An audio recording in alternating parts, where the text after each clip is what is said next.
The sun was going down over Kanahigakure, painting the rooftops in that soft orange that made the village look, for just a few minutes each evening, like a place worth loving. Lanterns were being lit along the main street.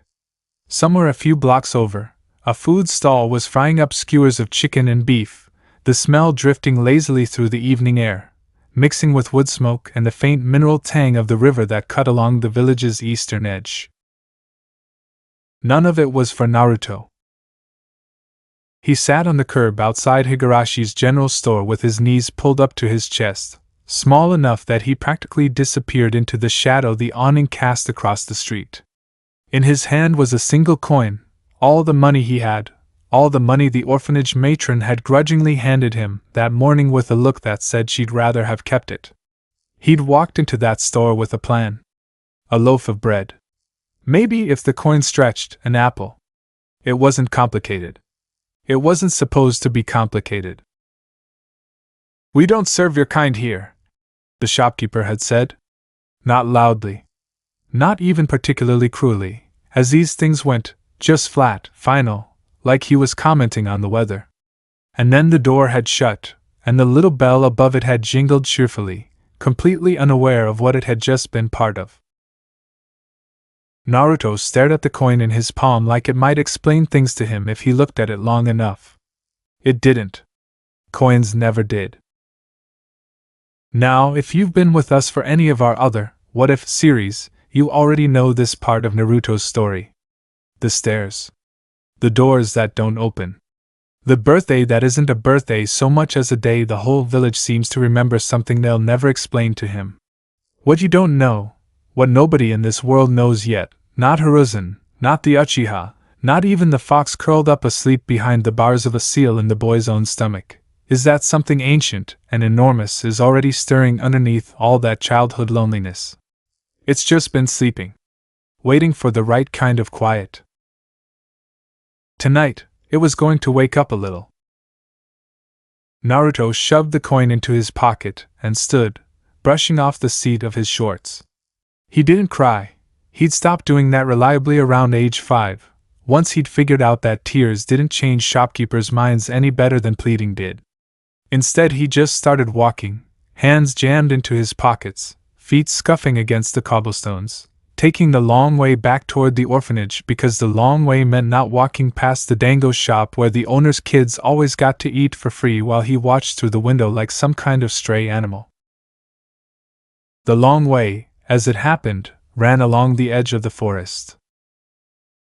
Konoha wasn't just a village, it was a village built into the arms of a forest so old and so dense that entire sections of it hadn't been mapped since the second Hokage's era. The tree line started abruptly where the last row of houses ended, like the wilderness had simply agreed, once, a very long time ago, to stop right there and not one step further. Most kids Naruto's age were terrified of it. Teachers told stories about genin who wandered too far in and never wandered back out. Yanbyu patrolled its edges. Even fully grown shinobi didn't go in past the first quarter mile without a reason. Naruto had never been afraid of it. If anything, it was the only place in the entire village that had never once looked at him like he was something to be swept off a doorstep. He didn't consciously decide to go in. His feet just sort of turned, the way water finds the lowest point in a hill without needing to be told. 1 second he was walking along the tree line with his hands in his pockets, and the next he ducked under a low branch and the sounds of the village, the clatter of dishes, the murmur of conversation, the distant laughter of children who were allowed to laugh in front of their parents, all of it faded behind a wall of green. The forest at dusk was a different animal than the forest at noon. The light came down through the canopy in broken gold shafts, dust motes hanging suspended in them like something out of a picture book. The air was cooler here, and thicker, full of the smell of moss and wet bark and things growing in the dark where the sun couldn't quite reach. Somewhere off to his left, a stream chattered quietly over stones. Naruto walked until the last hint of rooftop disappeared behind the trees, until the only sounds left were birds settling in for the night and his own feet crunching over old leaves. And then, without any particular ceremony, his legs simply gave out. Not from injury. Not from fear. Just from the accumulated weight of being 6 years old and having nowhere in the entire world that wanted him. He dropped down at the base of an enormous oak, its roots humped up out of the ground like the knuckles of some sleeping giant, and drew his knees up to his chest again, smaller this time, folding himself as small as a person could get. Like if he took up less space, maybe the world would finally stop finding reasons to push him out of it. Stupid store, he mumbled, to no one. Stupid, stupid everybody. He didn't cry. He'd already decided that. But his throat did that thing where it got tight and hot, and his eyes stung, and he pressed his forehead down against his knees and just breathed, in and out, the way he taught himself to do on nights when the ache in his chest got too big to carry standing up. And this is where it starts. Right here. Not with a bang. Not with some prophecy or a scroll falling out of the sky. Just a lonely, exhausted 6-year-old, alone in the dark, finally letting his guard down completely, for the first time maybe in his whole short life, because there was, for once, nobody around to hurt him. His breathing slowed. His shoulders, which had been up around his ears since the moment that shop door swung shut, began to loosen. And somewhere in that slow unclenching, something in him, something that had never had the chance to be still before, because stillness in Naruto's world usually meant someone was about to sneak up and shove him, reached out. Not with his hands. Not with words. With something else. Something that didn't have a name yet, not for him, not for anyone in this story. You know that feeling right before you fall asleep, where the edges of the room start to blur and your thoughts stop being sentences and start being just shapes? That's about where Naruto was. Half-conscious, wrung out, curled against the roots of a 200-year-old oak tree in the middle of a forest most adults wouldn't enter alone. And the forest noticed him back. It's hard to describe what happened next in a way that would make sense to someone standing there watching, because nothing happened that you could point a camera at and say, "Look, there, that's the moment." There was no flash of light. No visible chakra. If Kakashi Hatake himself had been crouched in the branches above with his Sharingan spinning, he might not have caught it at all, not because it was subtle, exactly, but because it was so completely unlike anything a trained shinobi I was built to look for. It was more like a held breath, releasing. The insects that had been humming their evening chorus around the clearing didn't stop, exactly, but they slowed, the frantic buzz of cicadas easing into something calmer, almost rhythmic. A pair of sparrows that had been squabbling over a branch 20 feet up went quiet and settled, wings tucked, watching the small curled shape at the base of the tree with the particular stillness animals get when they've decided, for reasons they couldn't explain even to themselves, that whatever's nearby isn't a threat.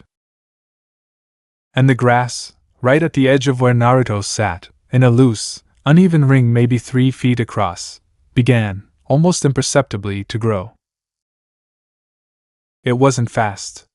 It wasn't the kind of dramatic, sped-up nature documentary growth you'd expect from some flashy jutsu. It was slow, and quiet, and completely unremarkable unless you happened to already know exactly where to look and exactly what you were looking at. Blades of grass that had been ankle-height at sundown would, by the time the moon rose properly over the canopy, be reaching well past where a grown man's knee would sit. A few wildflowers that had wilted weeks ago in a dry patch of soil nearby quietly straightened their stems and opened, pale and moon-colored, like they'd been waiting for permission. Naruto slept through all of it. He slept the way exhausted 6-year-olds sleep, completely, bonelessly, the kind of sleep that swallows a person whole. His breathing evened out into the slow rhythm of Rio rest, something he didn't get nearly often enough back at the orphanage, where the older kids liked to make noise specifically because they knew it bothered him, and where the caretaker's footsteps in the hall at odd hours always kept one ear of his half-awake out of habit. Here, under the oak, with the grass growing soft and tall around him and the insects humming their slowed, gentle chorus, He slept like the forest itself was standing guard. Maybe, and I want you to sit with this idea for a second, because we're going to come back to it a lot over the next 10 chapters. Maybe that's exactly what was happening. Now, let's talk about someone else for a minute. Because while Naruto was fast asleep under that tree, completely unaware that anything strange was happening at all, Konoha's shinobi forces were, as always, hard at work. ANBU route and standard ANBU patrols didn't stop just because the sun went down. If anything, the night shifts were busier, since that's when most of the trouble tended to happen. Smugglers liked the dark. So did the occasional rogue nin foolish enough to test Konoha's outer defenses.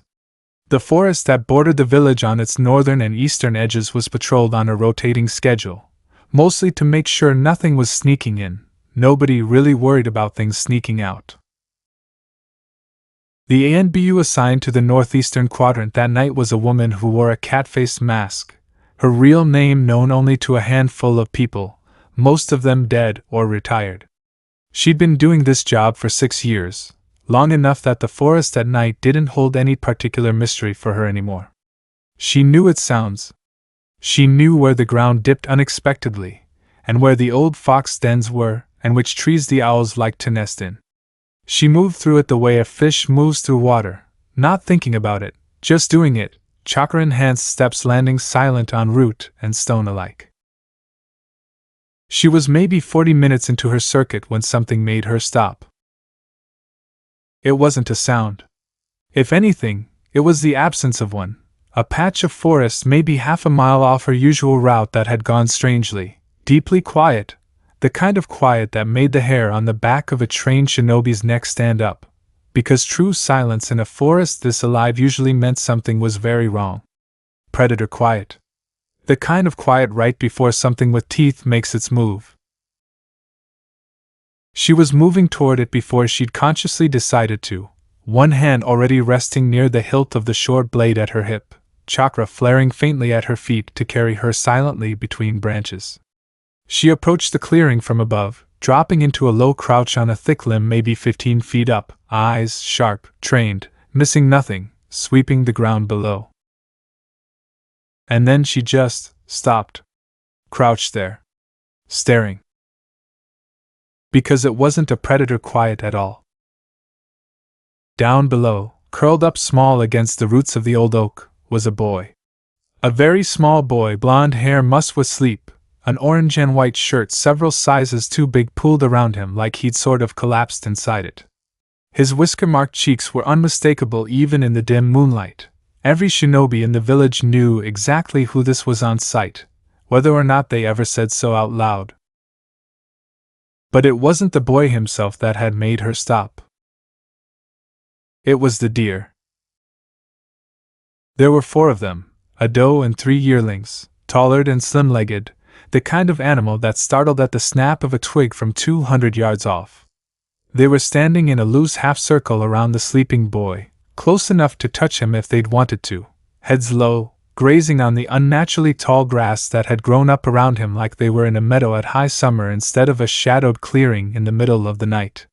One of the yearlings had actually lain down not 3 feet from Naruto's outstretched leg, legs folded beneath it, utterly relaxed. Deer did not do this. Deer, as a rule, did not do this anywhere, ever, for any reason, not around humans, not around sleeping humans, not around anything that wasn't another deer they'd known their whole lives. The ANBU had grown up in the forests around Konoha. She'd hunted in them as a child, before the Shinobi Academy had claimed her.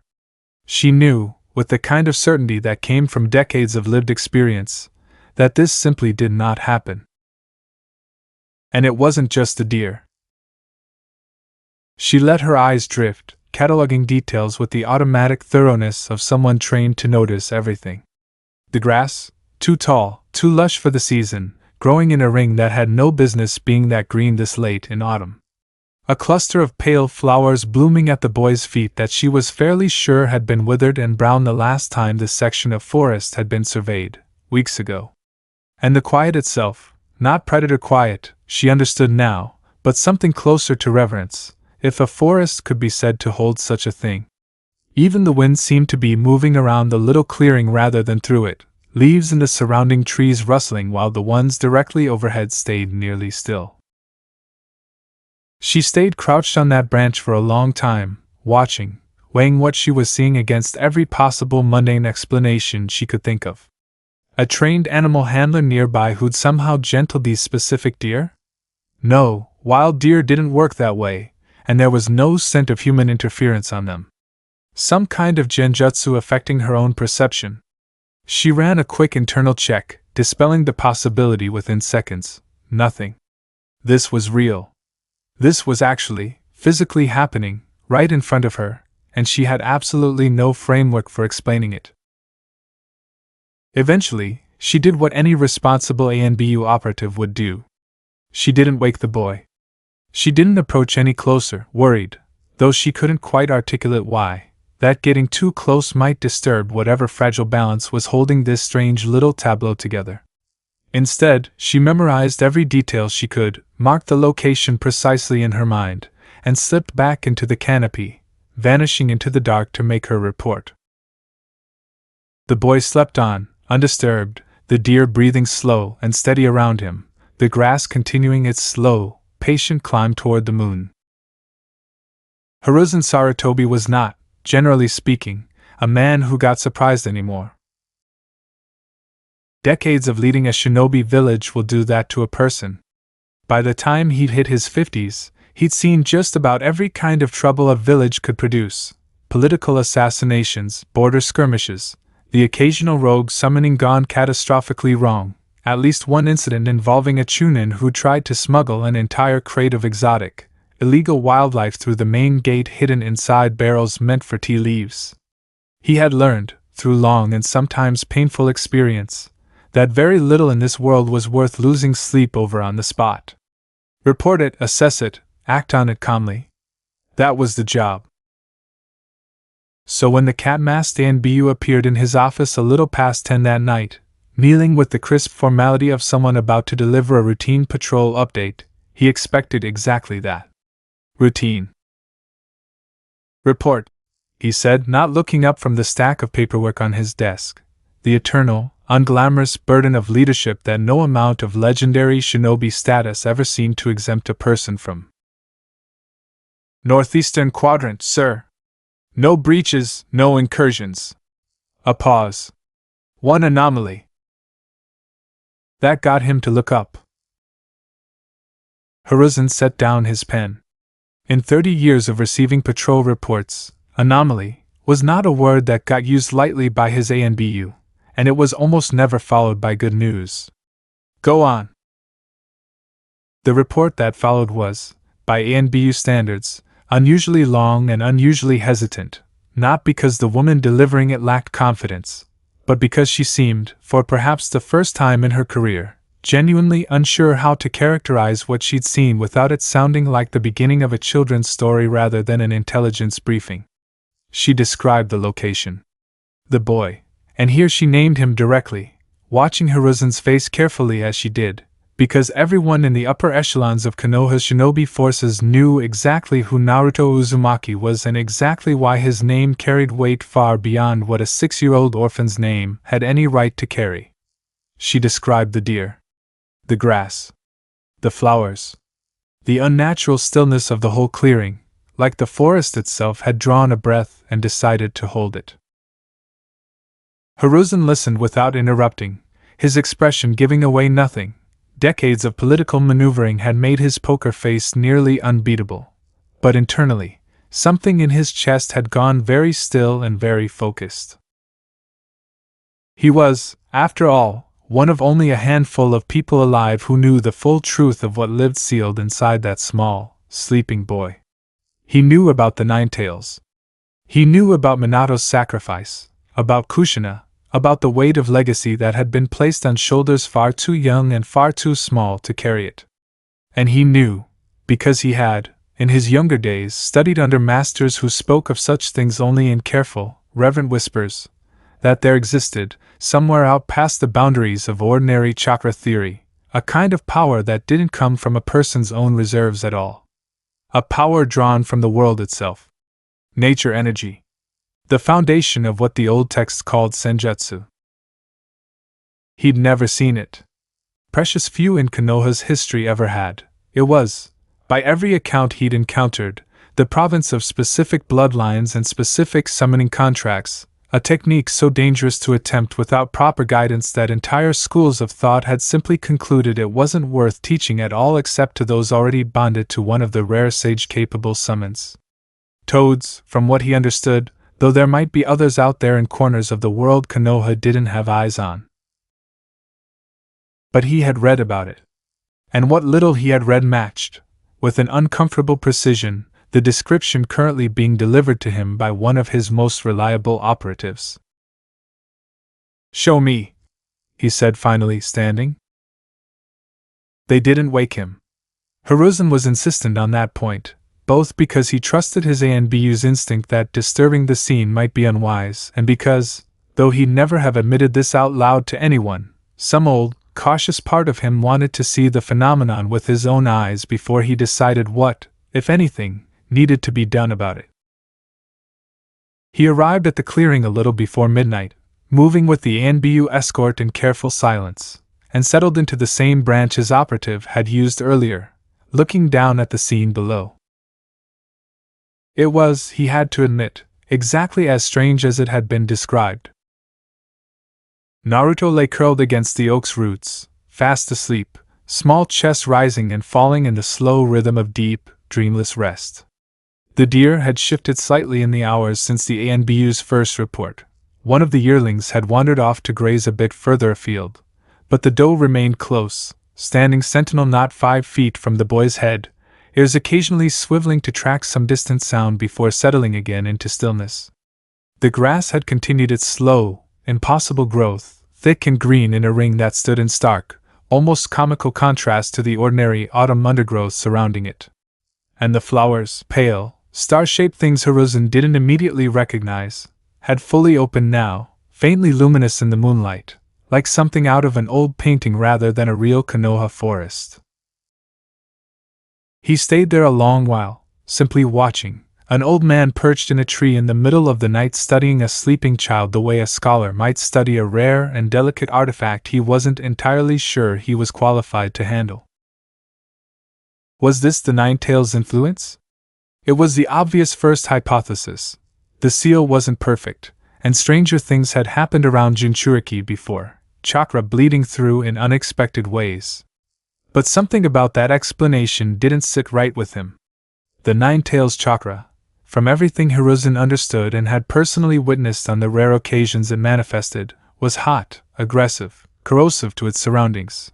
It burned things, killed grass rather than growing it, sent animals fleeing rather than drawing them close. This was the opposite of that. This was gentle, nurturing, even, in a way that felt almost deliberately at odds with the violent legacy sealed inside the boy's belly. Which left him with a second, far more uncomfortable hypothesis. One that connected uneasily to those old texts he'd read decades ago as a young shinobi eager to understand every corner of his craft. Nature energy didn't behave like ordinary chakra. It came from outside a person, not from within, drawn in, balanced, and returned, a fundamentally different discipline than anything taught in Konoha's own academy or Jonin curriculum. If that was what he was looking at right now, if a 6-year-old boy, with no training, no summoning contract, no guidance of any kind, was somehow already instinctively drawing on it in his sleep, then Hiruzen genuinely did not know what that meant. He wasn't sure anyone alive in Konoha did. He thought, briefly, of an old student of his, a boisterous, talented young man currently somewhere out in the world doing whatever it was his self-appointed research required of him this month. Jiraiya had always had an interest in the stranger corners of shinobi theory, and Hiruzen vaguely recalled, from some conversation years past, mention of an old summoning contract with a very particular, very rare specialization. Toads. Sage training? He made a mental note, nothing urgent, not yet, just a thread worth keeping track of, to reach out eventually, once he understood more about what he was actually dealing with. For now, though, there was a more immediate decision to make. And it was, in its own way, the harder one. What did you do, as the leader of an entire hidden village, when you discovered that one of its most vulnerable and most watched residents appeared to be doing something that even the most experienced censors and scholars in your service couldn't fully explain? The instinct, the political, cautious, deeply ingrained instinct of a man who had spent his whole life protecting Konoha from every conceivable threat, was to contain it. Study it. Bring the boy in, run tests, understand the mechanism before it became something dangerous, or before word of it reached ears that might see a small, powerless child as a resource to be exploited rather than a person to be protected.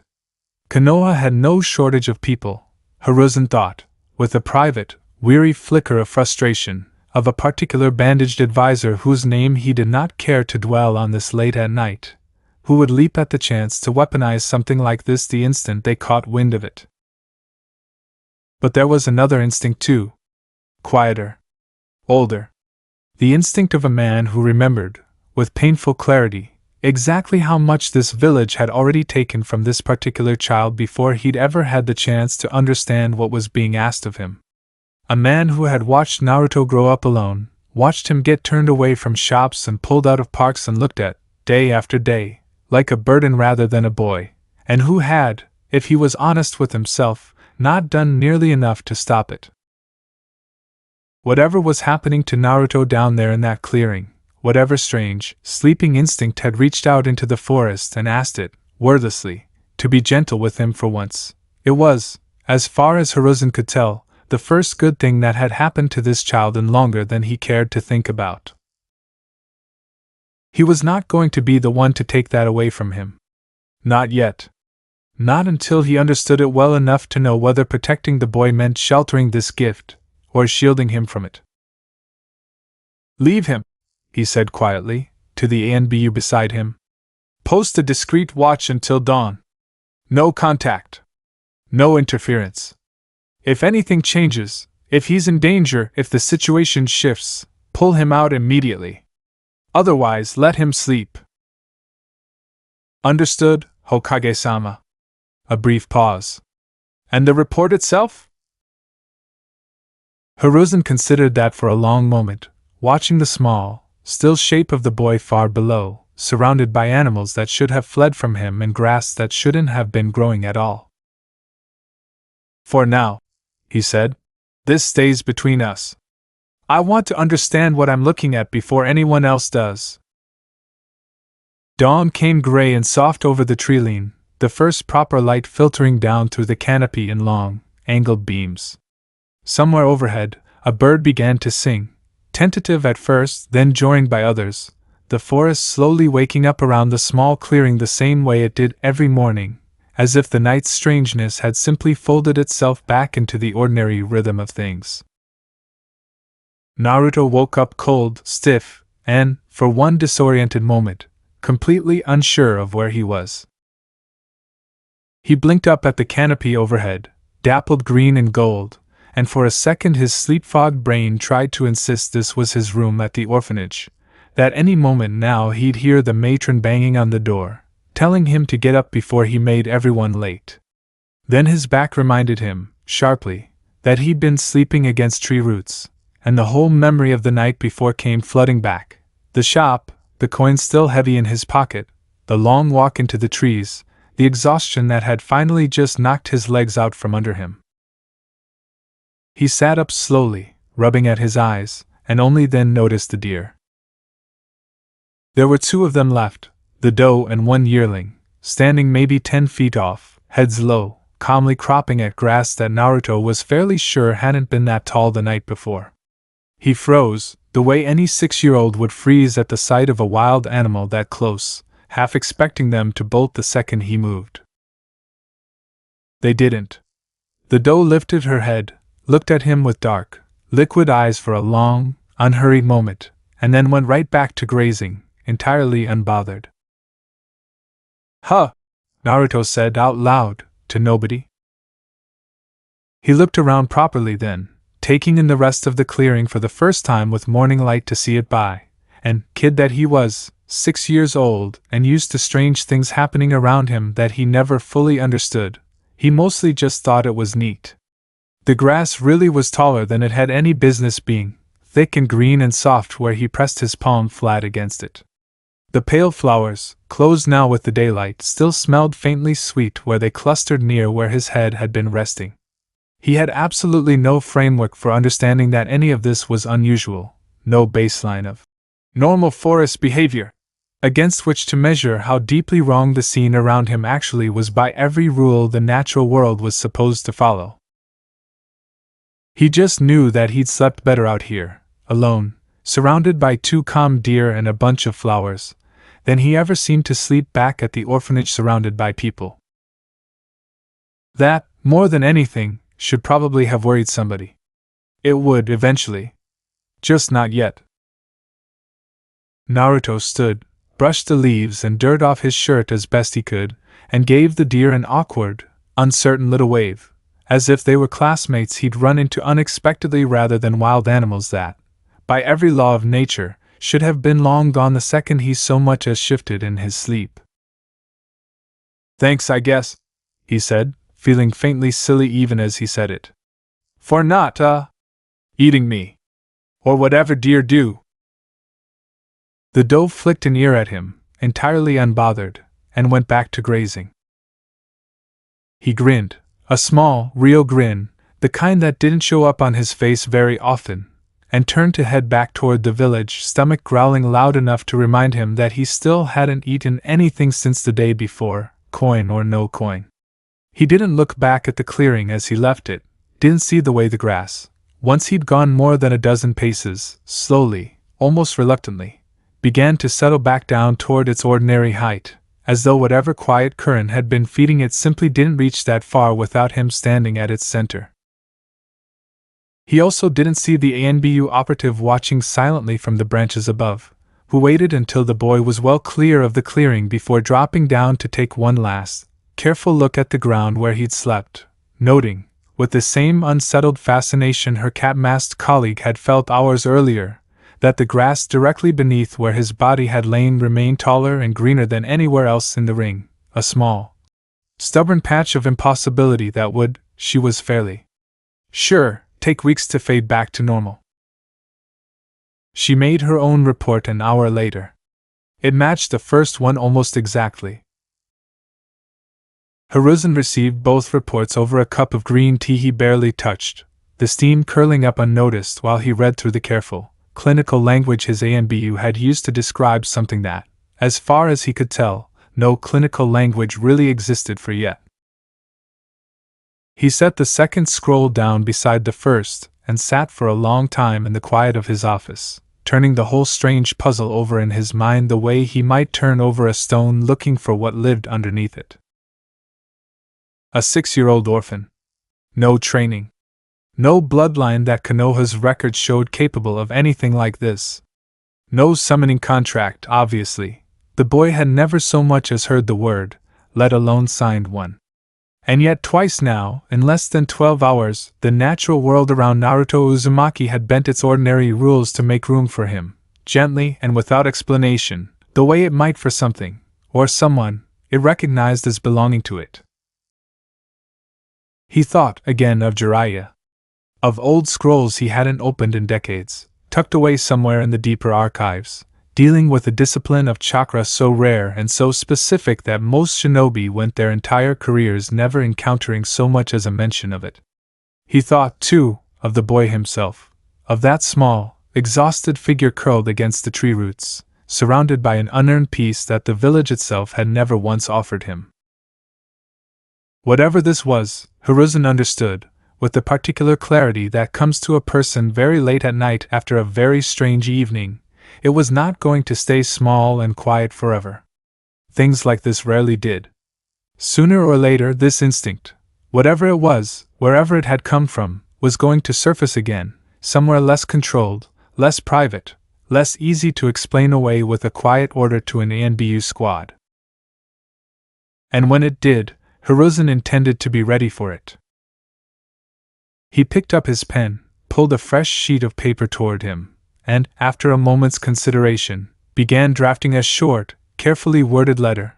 Nothing alarming, nothing that would draw attention if it fell into the wrong hands, just an old teacher reaching out to an old student with a question he suspected only that student, and the strange, ancient contract he held, might have any hope of answering. "There is something I need your opinion on," he wrote. "Nothing urgent. But I think you, of all people, might understand it better than I do." Outside his window, the village was waking up properly now, the streets filling with the ordinary bustle of morning, merchants opening shutters, the smell of fresh bread finally, mercifully drifting from bakeries that would sell to anyone with coin in hand, children heading toward the academy in loose, chattering clusters. Somewhere among them, small and easy to miss if you didn't know to look, was a blond, whisker-marked boy walking home with grass stains on his shorts and a strange, warm, unfamiliar feeling in his chest that he didn't have a name for yet either. He wouldn't remember, later, exactly why that particular night in the forest had felt so different from every other lonely night before it. He'd chalk it up, if he thought about it at all, to a lucky spot to sleep and some unusually friendly deer. He had no idea that somewhere in the depths of Konoha's shinobi hierarchy, the Hokage himself had just quietly begun watching him with new and very careful eyes.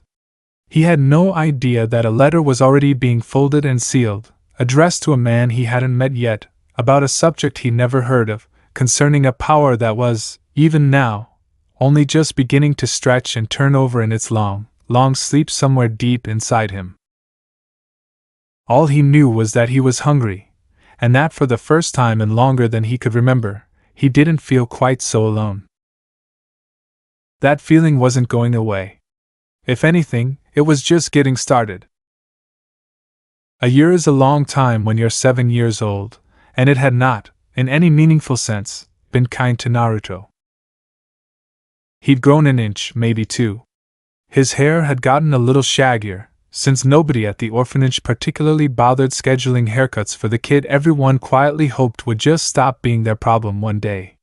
He'd learned, on his own, without anyone teaching him, how to climb faster than the older boys who liked to chase him for sport, how to squeeze through gaps in fences that looked too narrow for a person to fit through, how to go 3 days on food he'd scavenged or been given out of pity by the handful of shopkeepers who didn't actively hate him. Tucci at the ramen stand was one of them, had been, for a while now, the one bright, warm, dependable spot in an otherwise gray map of a village that mostly wanted him gone. He'd also, though nobody had told him this and he had no way of knowing it himself, become the subject of a very quiet, very carefully compartmentalized watch conducted by a small handful of ANBU operatives reporting directly and exclusively to the Hokage. Hiruzen hadn't found anything else in the intervening year. No repeat of the forest incident, no strange growing grass, no impossibly calm wildlife. He'd begun to wonder, in the cautious, patient way of a man who had learned long ago not to chase ghosts too hard, whether that first night had simply been an anomaly. A once-in-a-lifetime confluence of circumstance that would never happen again. He'd sent his letter to Jiraiya regardless, months ago now, and had received back a reply that was, in typical Jiraiya fashion, about 60% joke and 40% genuine, cautious interest, ending with a promise to look into some old texts, and a note that he'd swing by Konoha when his current research trip wrapped up, which, knowing Jiraiya, could mean anywhere from 3 weeks to 3 years. So the file, for lack of a better term, had gone quiet. Watch still, but quiet. That was about to change. It started, as these things so often did in Naruto's life, with something small and stupid. A group of boys, 9, 10 years old, the kind of age where cruelty starts to feel less like an accident of childhood and more like a choice, had cornered a stray cat in an alley off the main market street, the kind of narrow gap between 2 buildings where the shadows pooled thick even at midday. They had sticks. They had the particular, ugly energy of kids who'd figured out that hurting something smaller than themselves made them feel bigger, at least for a little while. Naruto, cutting through the alley on his way back from the far side of the market where a produce vendor sometimes let him take bruised fruit for free if he asked nicely and didn't make a scene about it, saw the whole thing unfold from the mouth of the alley. The cat, thin, gray, one ear notched from some old fight, was backed against a stack of crates, hissing, tail puffed to twice its normal size, absolutely nowhere left to run. He didn't think about it.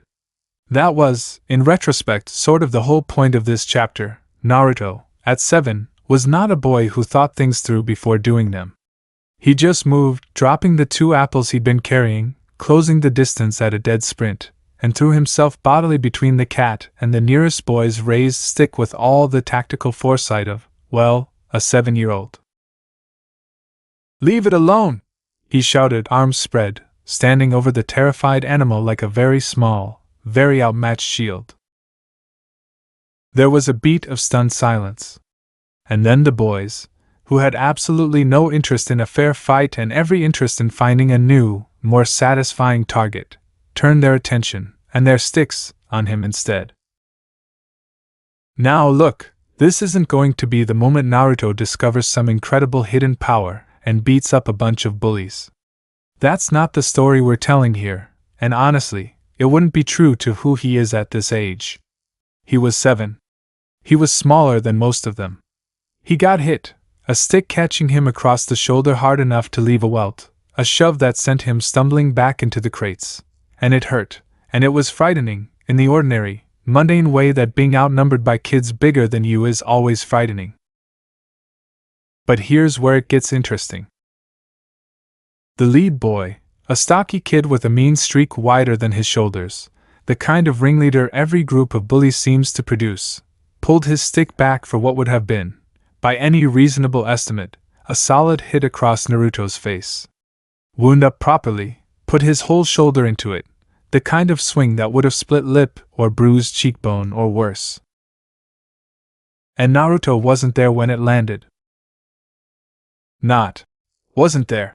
In some dramatic, blink and you missed it way, nothing so obviously impossible that a crowd would have gasped.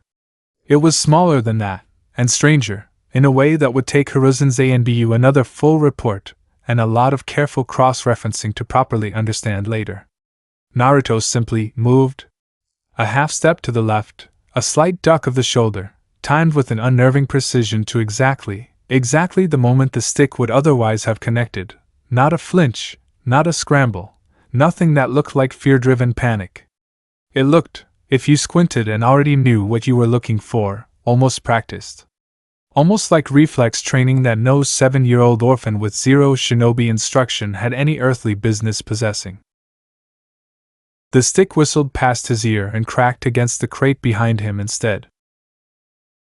The lead boy blinked, thrown off balance by his own momentum, and in the half-second of confusion that followed, Naruto did the only sensible thing left available to him. He grabbed the stunned, hissing cat under one arm, turned, and ran like his life depended on it, which, in that particular alley, on that particular day, it might well have. He didn't run toward the orphanage. He didn't run toward Tuchi's stand, or the academy, or any of the handful of places in the village that might have counted, loosely, as safe. He ran the way he always ran when things got bad, the way his body seemed to know before his mind fully caught up, toward the trees. The bullies didn't chase him far. 9 and 10-year-olds with bruised egos rarely have the stamina to sustain real pursuit past the first block or two, and once Naruto ducked around a corner, and out of easy sight, they gave up the chase in favor of complaining loudly to each other about the cat-loving freak who'd ruined their fun. But Naruto didn't know that. All he knew was the sound of feet behind him, the sting of the welt rising on his shoulder, the cat squirming and clawing lightly at his forearm in protest of being carried at a dead sprint, and the tree line rushing up ahead of him like the only safe harbor in the entire world. He hit the first row of trees at a full run and didn't slow down. This is the part of the story where I want you to really pay attention, because what happens over the next few minutes is, in a lot of ways, the true beginning of everything this whole series is building toward. Naruto had never trained as a shinobi. He wouldn't set foot in the academy for another year yet. He had no chakra control instruction, no taijutsu forms, nothing. And yet, as he plunged deeper into the forest at a dead sprint, weaving between trunks and roots and low-hanging branches in the fading afternoon light, his body moved with a fluid, unconscious grace that should have been, by every rule of ordinary human development, completely impossible. He didn't trip. Not once.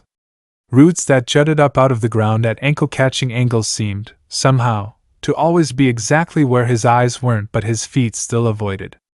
Low branches that should have caught him across the face ducked past with inches to spare, his head tilting or his shoulder dropping a fraction of a second before impact would have occurred, like some part of him already knew the shape of the obstacle before his conscious mind had finished registering it existed.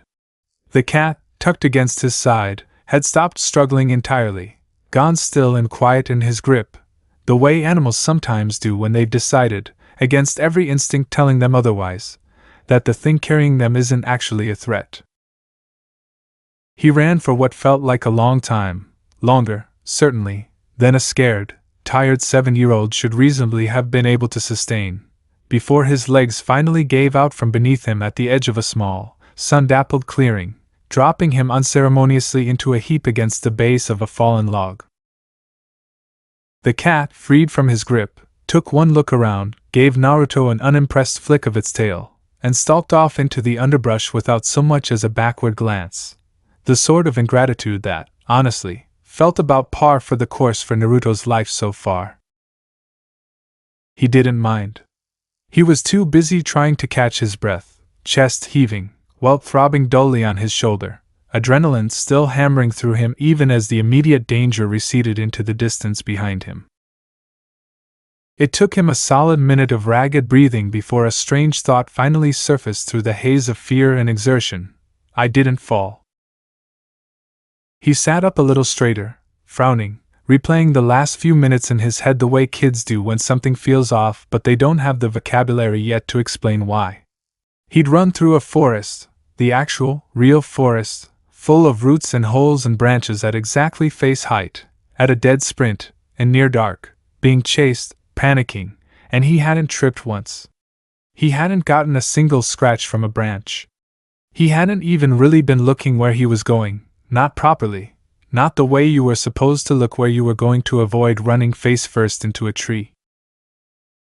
Weird, he said out loud, to the empty clearing, in the particular tone of a kid filing something away as interesting but not actually important, because kids are remarkably good at not questioning good luck too closely, especially when good luck is in such short supply in the rest of their lives.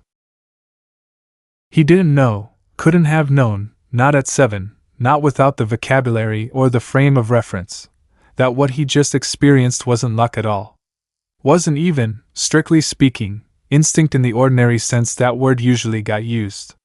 It was something closer to what a trained sensor-type shinobi might describe as environmental awareness bleeding directly into the body's automatic reflexes, as though, for the entire length of that desperate sprint, some quiet, unnamed part of Naruto had been reading the shape of the world around him and adjusting his footing, his ducking, his weaving, half a heartbeat before conscious thought could have managed it. It was the same something that had drawn animals close and coaxed grass to grow tall a year earlier. Except this time, it hadn't been idle, sleepy, background noise while he rested. This time, it had been keeping him alive. He sat there in the clearing for a good while longer, catching his breath, nursing the welt on his shoulder, and, because he was 7, and because even strange, frightening days eventually settled into something manageable if he gave them enough time, slowly starting to feel a little better. The forest around him was doing the thing it always did whenever he came here, which was to simply be, quietly and without judgment, birds calling somewhere overhead, the low hum of insects settling into their evening rhythm, sunlight slanting gold and soft through gaps in the canopy. He didn't notice, this time, that the birds nearest to him had gone quieter than the ones further off. He didn't notice the small patch of clover near his knee unfurling slightly wider than the clover a few feet away. He was 7, and tired, and mostly just grateful to be somewhere that didn't have sticks or shouting in it. What he did notice, eventually, was that he wasn't alone.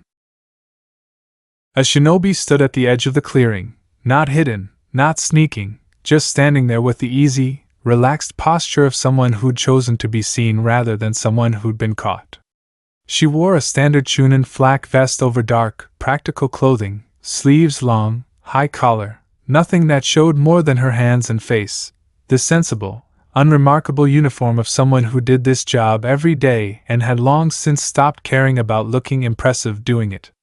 Her hair was pulled back in a simple tail, and she had the kind of face that managed to look both stern and not unkind at the same time, the particular expression of an adult who'd seen a lot of scared kids in her line of work and had developed a professional gentleness about it. Naruto tensed immediately, scrambling back a half step before his brain caught up with the fact that she hadn't moved, hadn't reached for a weapon, wasn't looking at him the way the bullies in the alley had looked at him. "Easy," she said, holding both hands up, palms out, in the universal gesture of "I'm not a threat. I'm not here to cause trouble. Saw you run past a little while ago, figured I'd check you weren't hurt." Naruto eyed her warily. Adults who just wanted to check on him were, in his admittedly limited 7-year-old experience, roughly a coin flip between actually meaning it and using it as an excuse to say something cruel and then leave feeling good about themselves. "I'm fine," he said in the flat, guarded tone of a kid who'd learned to say that regardless of whether it was true. "Sure looked like it," the woman said, not unkindly, eyes flicking briefly to the reddening welt visible where his sleeve had ridden up.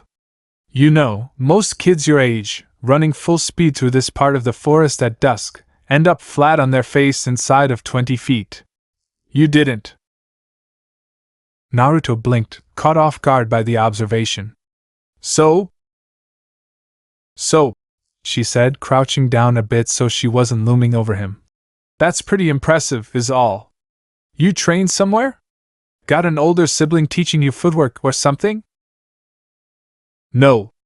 The word came out a little too fast, a little too flat, carrying with it the small, defensive weight of every time someone had asked Naruto a question that circled, however innocently, back around to the fact that he didn't have family teaching him anything. "I just ran." The Chunin studied him for a long moment, something thoughtful passing behind her eyes that Naruto didn't have the experience yet to properly read.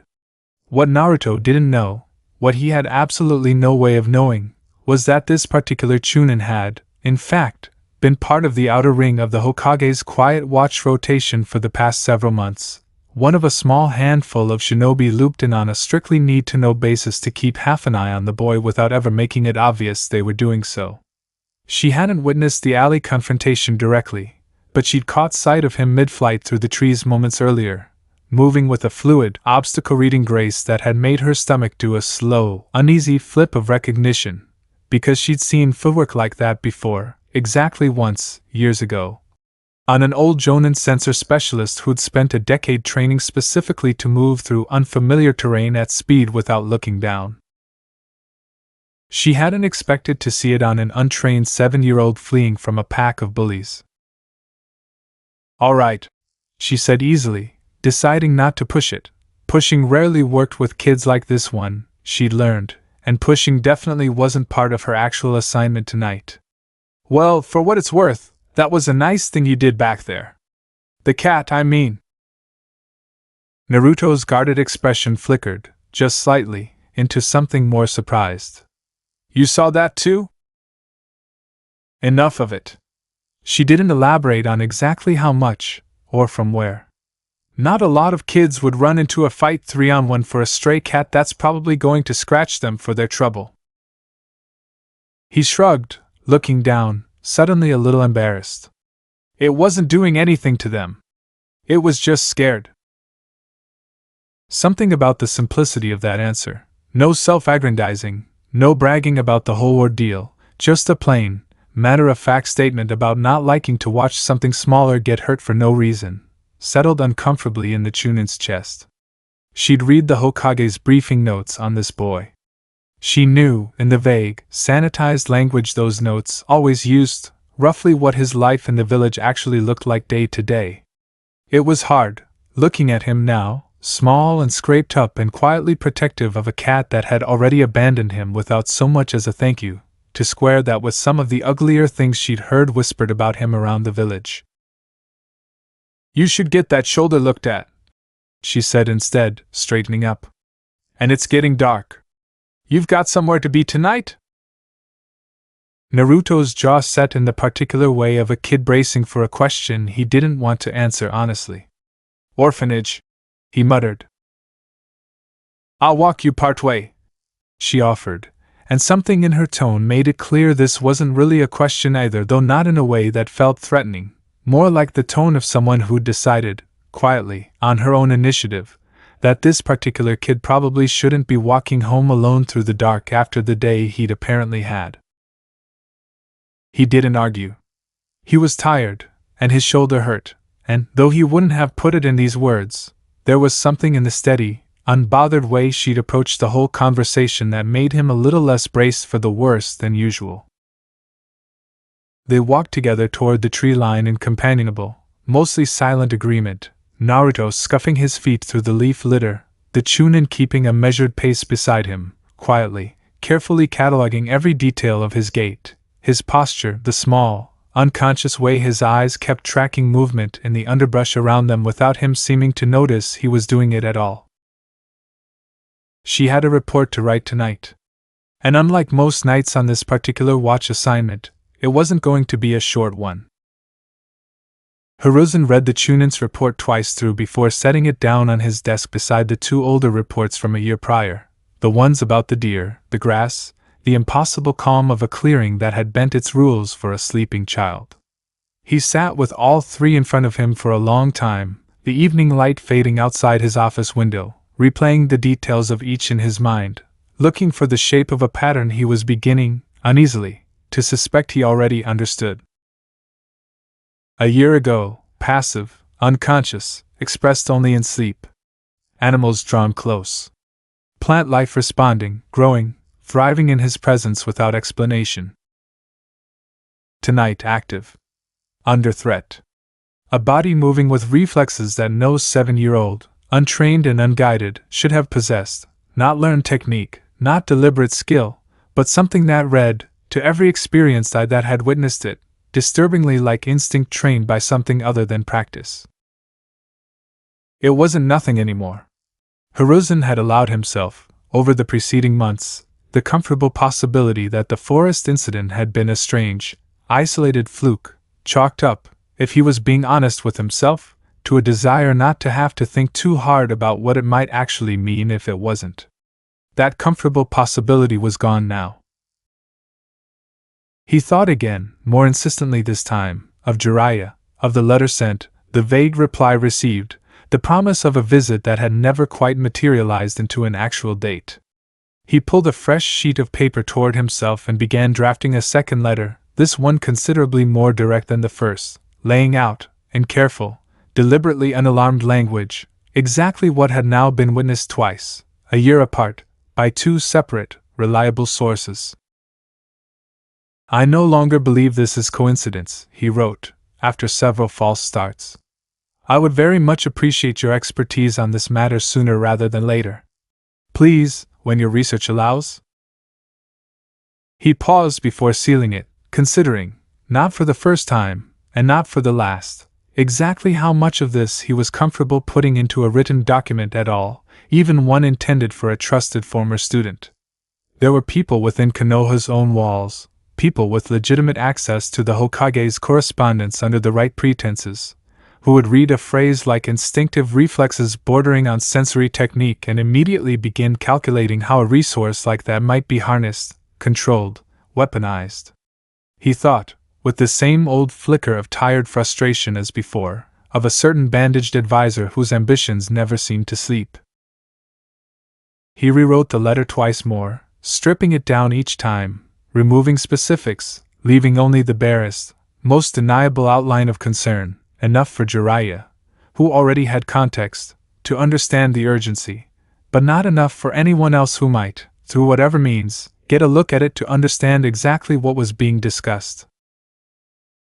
Only when he was satisfied did he seal it properly and set it aside for the morning courier, the fastest, most discreet channel Konoha had for reaching a shinobi who, true to form, could currently be anywhere within 1,000 miles of the village and moving further away by the week. Then he sat back in his chair, steepled his fingers, and allowed himself, for just a moment, the rare indulgence of simply sitting with how strange all of this actually was. A 7-year-old orphan. No bloodline on record capable of this. No training, no mentor, no summoning contract, nothing that Konoha's considerable archives of shinobi history could point to as an obvious explanation. And yet twice now, in the space of a single year, that same 7-year-old had demonstrated something that, if Hiruzen's old, half-remembered readings on the subject were even half-accurate, sat squarely within the province of one of the rarest, most dangerous, and most carefully guarded disciplines in the entire shinobi world. "What are you, Naruto?" he thought, not for the first time, and, though he wouldn't have admitted it easily, even to himself, not without a certain flicker of something that might, if he examined it too closely, have resembled hope alongside the caution. Whatever this power was, wherever it had come from, it had, on 2 separate occasions now, worked entirely and exclusively in the boy's favor. Kept him safe. Kept him calm. Given him, in a village that offered him precious little of either, small pockets of peace and protection that nobody else had thought to provide. Maybe, Hiruzen allowed himself to think, just this once, that meant something good. He didn't yet know how right, or how complicated, that hope was going to turn out to be. Naruto, for his part, went to bed that night with a bandaged shoulder, courtesy of the orphanage matron, who'd grumbled the entire time about kids who couldn't stay out of trouble even for one afternoon, but who had, in her own gruff, joyless way, at least bothered to clean and wrap the welt properly, and a strange, half-formed thought rattling around in his head that he couldn't quite shake. He lay on his back on the thin mattress, staring up at the water-stained ceiling of the room he shared with 3 other boys who were all, mercifully, already asleep, and thought about the run through the forest. About not tripping. About the way the trees had seemed to simply make room for him, the way they never quite did for anyone else he'd ever watched move through them. He thought, too, though this thought was quieter, more tentative, the kind of thought a lonely kid learns not to trust too much because trusting good things too much tended to make it hurt worse when they turned out to be nothing, about the chunin who'd walked him partway home. About the way she'd said that was a nice thing you did like she'd actually meant it, and hadn't followed it up with some qualifier about how he was still a troublemaker, still a menace, still whatever the village generally seemed to think he was underneath it all. Maybe I'm just fast, he decided eventually, settling on the simplest possible explanation, the way kids do, because kids are remarkably resilient about not letting mysteries keep them up too long past bedtime. Fast and lucky. That's all. He fell asleep not long after, and, though he wouldn't have any way of knowing this, and wouldn't know it for a long, long time yet, somewhere out past the edges of familiar chakra and familiar reflex, that same quiet, ancient current that had grown grass and calmed deer and steered his feet safely through a darkening forest curled a little closer around him, settling in for the night the way it always seemed to when he was scared, or hurt, or alone. It wasn't done with him. Not even close. If anything, tonight had only proven, to Naruto, to Hiruzen, to a handful of quietly watching ANBU, and to whatever ancient, patient force was steadily waking up beneath the surface of an ordinary orphan's chakra coils, that this was only the beginning. Mount Myōboku did not experience seasons the way the Land of Fire did. It existed, as it always had, in a kind of permanent, humid summer, a realm folded into the world at an angle most humans never got close enough to perceive, let alone visit. Waterfalls tumbled down moss-slick cliffs into pools that never quite froze and never quite dried, and enormous lily pads the size of rowboats drifted lazily across still water beneath a canopy of oversized, luminous fungi that glowed faint blue-green even at midday. The air smelled perpetually of rain that had just finished falling, and somewhere, always, there was the low, contented croaking of toads going about their business, tending fields of giant mushrooms, repairing the elaborate wooden bridges that connected the mountain's terrace villages, or simply sitting in companionable silence on sun-warmed rocks, doing what toads, by nature, did best, being patient. It was into this permanent, unhurried calm that Fukasaku, elder sage of Mount Myōboku, sat cross-legged atop a flat stone at the edge of the great falls, eyes closed, doing what he had done every single morning for longer than most human lifespans lasted. He was listening. Not with his ears, though those worked perfectly well, thank you, but with the deeper, older sense that came from decades upon decades of training in senjutsu, the discipline of drawing in the natural energy of the world and holding it, carefully, precisely, in perfect balance with one's own chakra. It was a sense most humans never developed at all, and even among the toads themselves, only a handful of the eldest and most disciplined had refined it to the point where they could, on a quiet morning like this one, simply sit still and feel the great, slow pulse of the world's natural energy ebbing and flowing across the land like tides. Most mornings, that pulse told him nothing particularly remarkable. The forests of the land of fire breathed their steady, ancient rhythm. The deserts to the west lay dry and dormant, waiting for rain. The mountain ranges to the north hummed with the cold, mineral patience of stone that had been stone since before anyone could remember. It was, on the whole, a comforting sameness, the kind of unchanging backdrop against which a person, or a toad, could measure the passage of very long, very quiet years. This particular morning, something snagged. It was small. Fukasaku almost missed it entirely, the way you might almost miss a single off note in an orchestra if you weren't listening carefully enough, a faint, momentary ripple somewhere far to the east, in the general direction of the great hidden villages of the land of fire, gone again almost as soon as he'd registered it. If he hadn't spent the better part of 2 centuries training his senses to catch exactly this kind of subtlety, he'd have written it off as nothing. A gust of wind through the wrong trees. A trick of his own aging perception. But he had trained his senses for exactly this kind of subtlety, and so he didn't write it off. He sat very still, eyes still closed, reaching a little further, a little more carefully, trying to find the thread of it again. There. Fainter this time, but unmistakably the same texture, a small, clumsy pull of natural energy, drawn in and released without any of the deliberate control a trained sage would use, more like a leak than a technique. It had the rough, unpracticed shape of something being done entirely by accident, by someone, or something, with absolutely no idea what they were doing.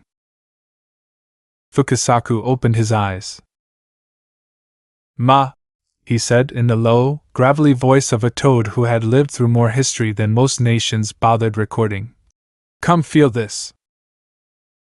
Shima arrived a few moments later, hopping up onto the flat stone beside her husband with the unhurried grace of someone who had shared several centuries of mornings with this exact man in this exact spot and had learned, long ago, not to rush toward whatever he'd found until she'd actually had a chance to look at it herself. "Feel what?" she asked, settling beside him, closing her own eyes and letting her senses stretch outward the way his had, following the faint, well-worn groove of long practice. "Wait for it," Fukasaku murmured. "It comes and goes. There, did you catch that?" Shima was quiet for a long moment, brow furrowing slightly beneath her wide, wrinkled eyes.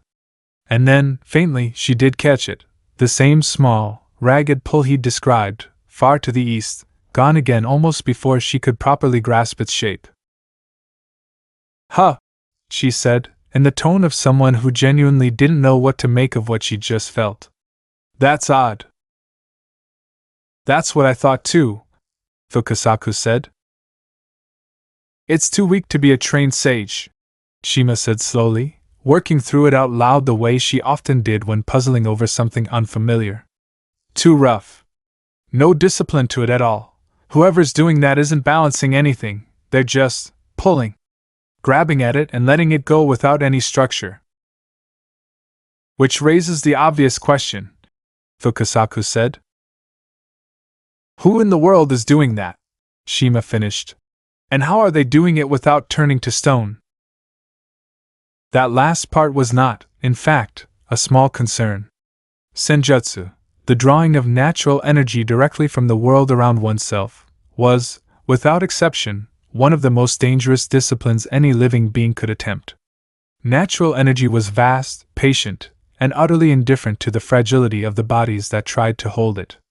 Draw in too much, too fast, without the proper balance of one's own chakra to temper it, and the natural energy would simply begin converting the body itself into something more like stone, an inert, unliving vessel better suited to holding raw natural power than fragile flesh ever could be. It was why the toads had spent centuries developing careful, rigorous training methods for any human who wished to attempt the discipline: long, deliberate meditation, painstaking control exercises, the whole slow architecture of learning to hold something enormous without being crushed by it. Nobody was supposed to be able to just stumble into it by accident. And yet whatever they'd both just felt had the unmistakable, unrefined texture of exactly that, an accident. A leak. Something happening without training, without contract, without any of the careful scaffolding the toads themselves had spent generations building specifically to prevent this exact scenario from being possible. Could be nothing, Shima offered, though she didn't sound entirely convinced by her own suggestion. A rare animal with some natural affinity for it. It happens sometimes out in the wild places. Bears. Certain old trees, even, if you believe the really ancient stories. Could be, Fukasaku agreed, though his tone carried the same faint doubt hers had. But animals with that kind of natural affinity usually settle into a steady equilibrium with it eventually. Draw a little, hold it, let it fade, repeat, same rhythm every time, the way a heartbeat repeats. This wasn't steady. It came in twice, a good while apart, different in shape each time. That's not an animal's rhythm. That's... He trailed off, considering. That's someone learning, Shima finished quietly, without knowing they're learning anything at all. The two of them sat with that thought for a long moment, the great falls rumbling steadily behind them, the morning light filtering down blue-green through the luminous fungi overhead, the whole unhurried peace of Mount Myōboku settling comfortably back around them the way it always did, except that today, for the first time in a very long while, that peace felt a little less settled than usual. Should we take this to him? Shima asked eventually, tilting her head very slightly toward the higher terraces of the mountain, where an ancient, revered presence resided, one whose counsel the toads sought only for matters they judged genuinely significant, since disturbing that quiet contemplation too casually was, by long-standing custom, simply not done. Fukasaku considered the question seriously, weighing it the way he weighed most things, carefully, without rushing toward a conclusion just because a conclusion would be convenient. Not yet, he decided. It's too faint. Too inconsistent. If it happens again, if it gets stronger or steadier, then yes, absolutely, this is worth bringing to him. He paused. For now, I think this is worth mentioning to a certain old student of mine, the next time he bothers to visit. Shima made a low, amused croaking sound that was, for a toad, roughly the equivalent of a knowing snort. You mean the one who hasn't visited in over a year because he's too busy chasing skirts and calling it research? That's the one, Fukasaku said, without much heat, the particular fondness of an old teacher for a wayward but ultimately good-hearted student coloring the words despite the mild complaint. He spends more time in the human world than any of the rest of us. If something's stirring out there, someone drawing in natural energy without training, without a contract, he's got a far better chance of tracking down the source than we do, sitting up here. Assuming he actually reads whatever letter you send him instead of using it to line a birdcage, Shima said dryly. Assuming that, Fukasaku agreed, with a long-suffering sigh that suggested this was not, in fact, an unreasonable concern. They sat together a while longer, both of them occasionally reaching out with that same careful, practiced sense, waiting to see if the strange ripple would return.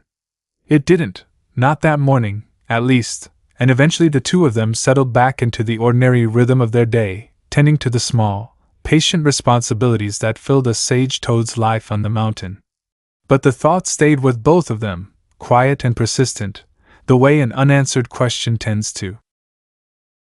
Somewhere out in the wide, sprawling world beyond Mount Myōboku's mist-shrouded borders, something was drawing on the deepest, oldest power the toads knew, clumsily, dangerously, without any idea of what it was doing or how close it might be, one day, to hurting itself very badly in the process.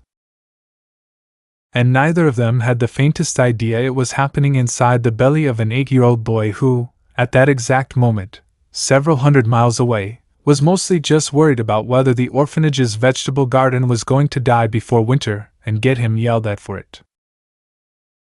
Let's talk about that garden for a second, because trust me, this is where things get interesting on Naruto's end of the story too.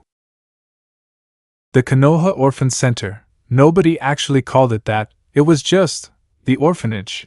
To everyone who lived there, staff included, kept a modest vegetable garden along its back wall, a leftover holdover from a period, years earlier, when the village had put a bit more funding toward the place and someone had decided fresh vegetables would do the children some good.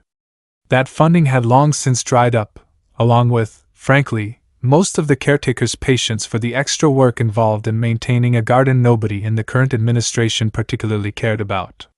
What remained was a sad, scraggly patch of dirt behind the building, home to a handful of tomato plants that had never quite thrived, some determined but unimpressive rows of beans, and a scattering of herbs that mostly just smelled nice and didn't produce much of anything useful. By the time autumn rolled around that year, the garden was, by any reasonable assessment, dying. The soil had gone hard and gray from lack of proper tending. Half the tomato plants had shriveled down to brittle brown stalks. The beans had stopped producing weeks ago, their vines yellowing and curling in on themselves. It wasn't a tragedy, exactly. Nobody was going hungry over a handful of dead tomato plants. But it was one more small, visible sign of a place that had, in 100 quiet ways, simply stopped bothering to try. Naoko, the matron who ran the orphanage's day-to-day operations, complained about it regularly, in the particular exhausted, put-upon tone of someone with far too many responsibilities and far too little help to manage all of them properly. Waste of good ground, she'd mutter, passing the dead patch on her way to hang laundry. Somebody ought to just till it under and be done with it. Naruto, for reasons he couldn't have fully articulated even to himself, had taken a quiet, unofficial liking to that garden. It wasn't that he had any particular talent for gardening, he didn't, not really, and the one time he tried helping with the tomatoes the previous spring, he'd managed to snap 2 seedlings clean off at the stem within the first 10 minutes. It was more that the garden, dying and unloved as it was, reminded him a little of himself. Something in the corner of everyone's attention that people complained about but never quite got around to actually taking care of. He found himself drawn back there sometimes in the evenings, after chores, sitting cross-legged in the dirt at the edge of the dead tomato patch, not really doing anything useful, just sitting. Being near something else that the world had mostly given up on. It was on one of those evenings, a cool, overcast night in early autumn, a few weeks after the incident with the bullies in the alley, though Naruto had no way of connecting the two events even if someone had explained the connection to him directly, that something happened. He'd had a rough day. Nothing dramatic, nothing that would have made it into any NBU report, just the ordinary, grinding weight of being Naruto Uzumaki in Konoha, which meant a teacher at the small community learning center where younger kids studied basic reading and arithmetic had, once again, seated him at the very back of the room, away from the other students, without explanation, the way she always did. It meant a boy his own age had, at lunch, loudly informed the whole table that his parents had told him not to sit near that kid, and the whole table had, without a word of protest, quietly shifted their seats a few inches further away. Small things. The kind of small things that, individually, barely registered as worth mentioning, but that piled up, day after day, week after week, into something heavier than any single incident could ever fully explain. He sat at the edge of the dead garden that evening with his knees pulled up to his chest, the same posture he'd had a year earlier at the base of that oak tree, and let himself, just for a little while, feel exactly as small and unwanted as the day had made him feel. "Stupid garden," he mumbled eventually, echoing, without realizing it, almost exactly the same complaint he'd made a year earlier outside that shop. "Everybody just gives up on stuff around here." He reached out, almost absently, and pressed his palm flat against the cold, hard-packed dirt beside one of the dead tomato stalks, not for any particular reason, just the small, wordless comfort of touching something, anything, in a world that mostly didn't want to be touched by him. And something, deep beneath the surface of his skin, in a place that had no name yet and wouldn't for a long time to come, quietly, patiently, reached back. Now here's the thing I want you to understand about what happened next, because it's important, and it's very different from what happened in that forest a year earlier. Last time, the pull had come while Naruto was asleep, passive, unconscious, drawn out by nothing more than exhaustion and the quiet emptiness of a forest willing to make room for him. The time before that, in the alley in the woods, it had come out sharp and reflexive, triggered by fear, by the raw animal need to survive a threat. Both of those had been, in their own ways, involuntary, his body doing something his mind had no say in at all. This time was different, and neither Hiruzen nor Fukasaku nor anyone else studying this strange thread of Naruto's life would fully appreciate the significance of that difference for a while yet. This time, it came from something closer to feeling. Not fear. Not exhaustion. Just an 8-year-old boy, sitting in the dark beside a dying garden, wishing, in the small, wordless way children wish for things they don't have words to properly name, that something, anything, in his life could just be allowed to grow instead of constantly being told, in 100 quiet ways, that it wasn't wanted. He didn't feel anything happen. That's important too. There was no warmth spreading up his arm, no tingle, no dramatic sensation of power flowing out of him, nothing that a storyteller might reach for to make the moment feel suitably magical. He just sat there, palm pressed flat against cold dirt, feeling sorry for himself and for the dead garden in roughly equal measure, until eventually the cold of the ground and the growing dark convinced him it was time to go back inside. He didn't think anything unusual had happened at all. He went to bed that night the same as any other, tired and a little sad and mostly just hoping tomorrow would be a slightly better day than today had been. What he didn't see, what nobody saw, that first night, because it was dark and nobody had any particular reason to be checking on a dead vegetable garden after sundown, was the way the soil beneath his palm had softened, ever so slightly, the hard-packed gray dirt loosening and darkening the way soil does when it's finally getting the moisture and nutrients it's been starved of. He didn't see the way the nearest dead tomato stalk, brittle and brown for weeks now, had begun, almost imperceptibly, to straighten. By morning, it was considerably harder to miss. Naoko discovered it while hanging laundry, same as always, and very nearly dropped an entire basket of freshly washed sheets in her surprise. The dead tomato plant nearest the back wall, the one she'd been planning to finally pull out that very week, tired of looking at its sad, withered stalk, was not dead anymore. It stood a full foot taller than it had the day before, leaves a rich, healthy green, and, more remarkably still, it had somehow, overnight, produced a small cluster of tiny, pale green fruit at its crown, the kind of growth that should have taken weeks of proper tending under ideal conditions, not a single overcast autumn night with no rain and no attention paid to it whatsoever. She stood there for a long moment, laundry basket balanced awkwardly on one hip, staring at the plant with the particular blank incomprehension of someone whose brain was actively refusing to process what her eyes were showing her. "What in the world?" she muttered, setting the basket down and crouching to inspect the plant more closely, running a thumb over one of the new leaves as though half expecting it to turn out to be some elaborate prank, a fake plant swapped in overnight, maybe, though she couldn't for the life of her imagine who would bother, or why. It wasn't fake. It was real, rooted, unmistakably alive in a way it absolutely had not been the day before. She checked the rest of the garden next, moving down the row with growing, uneasy bewilderment, and found more of the same, though less dramatically.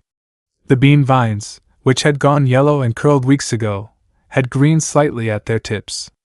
The soil itself, throughout the whole dead patch, had softened noticeably from the hard, cracked gray it had been, darker now, richer, the way soil looked after a good, deep watering, except it hadn't rained, not a drop, in over a week.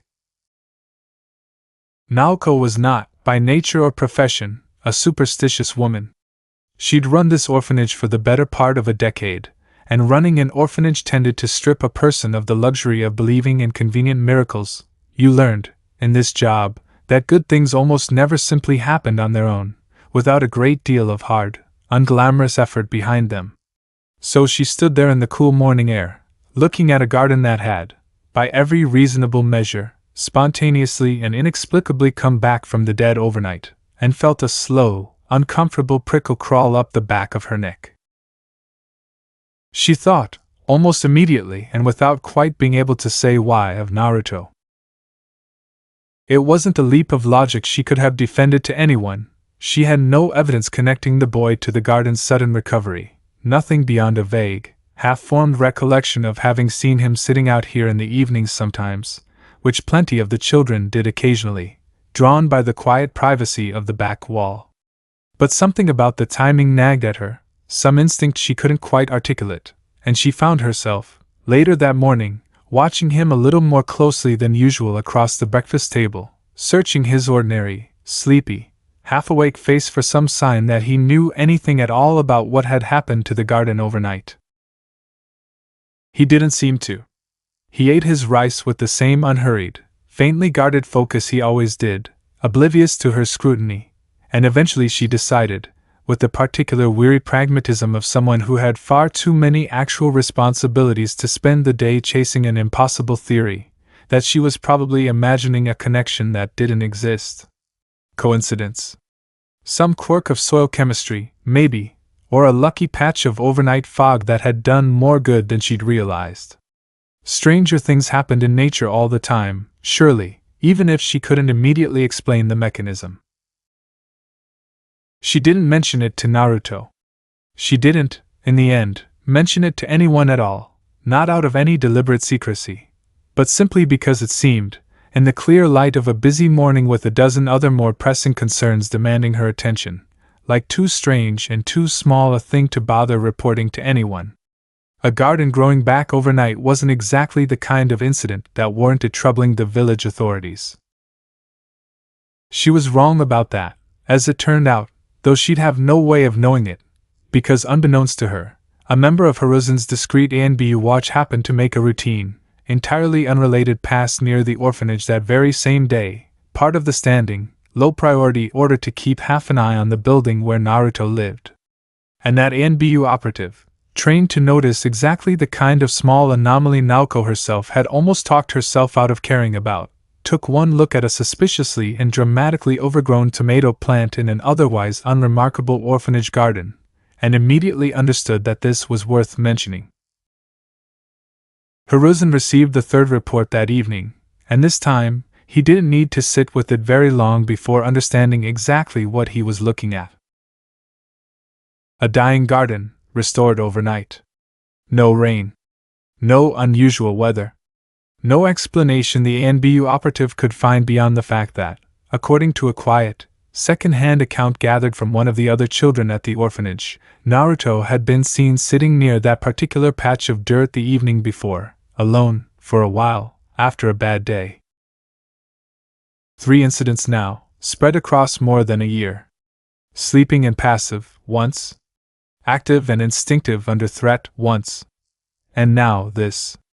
Deliberate, in the sense that Naruto had chosen to sit there, chosen to reach out and touch the ground, even if he'd had absolutely no conscious understanding of what that touch would do. Not driven by sleep, and not driven by fear this time, but by something quieter. Sadness, maybe? Loneliness. A wish, however wordless, for something in his life to be allowed to grow instead of wither. Hiruzen sat with that thought for a long time that night, turning it over the way he turned over the previous two reports, except this time, the shape of what he was looking at felt, for the first time, less like a mystery to be cautiously monitored and more like a portrait slowly resolving into focus. Whatever this ability was, whatever ancient, dangerous, half-understood discipline Naruto seemed to be brushing up against without any training or guidance at all, it appeared to respond, consistently, to Naruto's own inner state. Peace, in that first forest clearing. Danger, in that desperate sprint through the trees. And now, it seemed, something closer to compassion, or longing, or grief, the quiet, aching wish of a lonely boy for something in his corner of the world to finally be given the chance to thrive. It was, Hiruzen thought, turning the pieces over one more time before finally setting the report aside for the night, an oddly gentle power for something so profoundly, historically dangerous. Every old text he'd managed to dig up on senjutsu in the weeks since that first incident spoke of the discipline in cautious, even fearful terms. A power that demanded rigorous discipline, careful balance, years of guided practice under a qualified teacher, lest the practitioner lose themselves entirely to stone. And yet here it was, surfacing again and again in a completely untrained child, and every single time, without exception, it had done nothing but help him. Kept him calm. Kept him safe. Made something small and neglected grow, simply because he'd wanted it to. Hiruzen found himself, not for the first time, deeply unsettled by how badly he wanted that pattern to keep holding. Because the alternative, the eventual, inevitable moment when an untrained 8-year-old pushed this quiet, patient gift a little too far, a little too hard, without anyone there to teach him the difference between a healthy pull and a dangerous one, was not a possibility he allowed himself to dwell on for very long. He pulled out the draft of his most recent letter to Jiraiya, the one he'd sent weeks earlier, still unanswered, and began composing a fourth report to add to the growing file, this one carrying, for the first time, a note of genuine urgency rather than cautious observation. 3 incidents now, he wrote. I no longer think this can wait for your convenience. Please, old friend. Come see this for yourself. He sealed it that same night and had it sent by the fastest courier route available, tracking Jiraiya's last known movements through the network of informants the man kept scattered loosely across the continent, a network that, admittedly, was better suited to gathering gossip and questionable research material than pinpointing a single wandering shinobi's exact location on any given week, but it was the best option available. Then he sat back in his chair, looked out at the darkened village beyond his window, and allowed himself, once more, a long, tired, complicated sort of hope. Somewhere out there, a boy who had never once, in his short life, been given very much reason to hope for anything at all, had just quietly, unknowingly, coaxed a dead garden back to life simply by wishing, in the dark, that something could be allowed to grow. Hiruzen intended to make very sure, one way or another, that Naruto himself eventually got the same chance. Naruto, of course, knew nothing about any of this.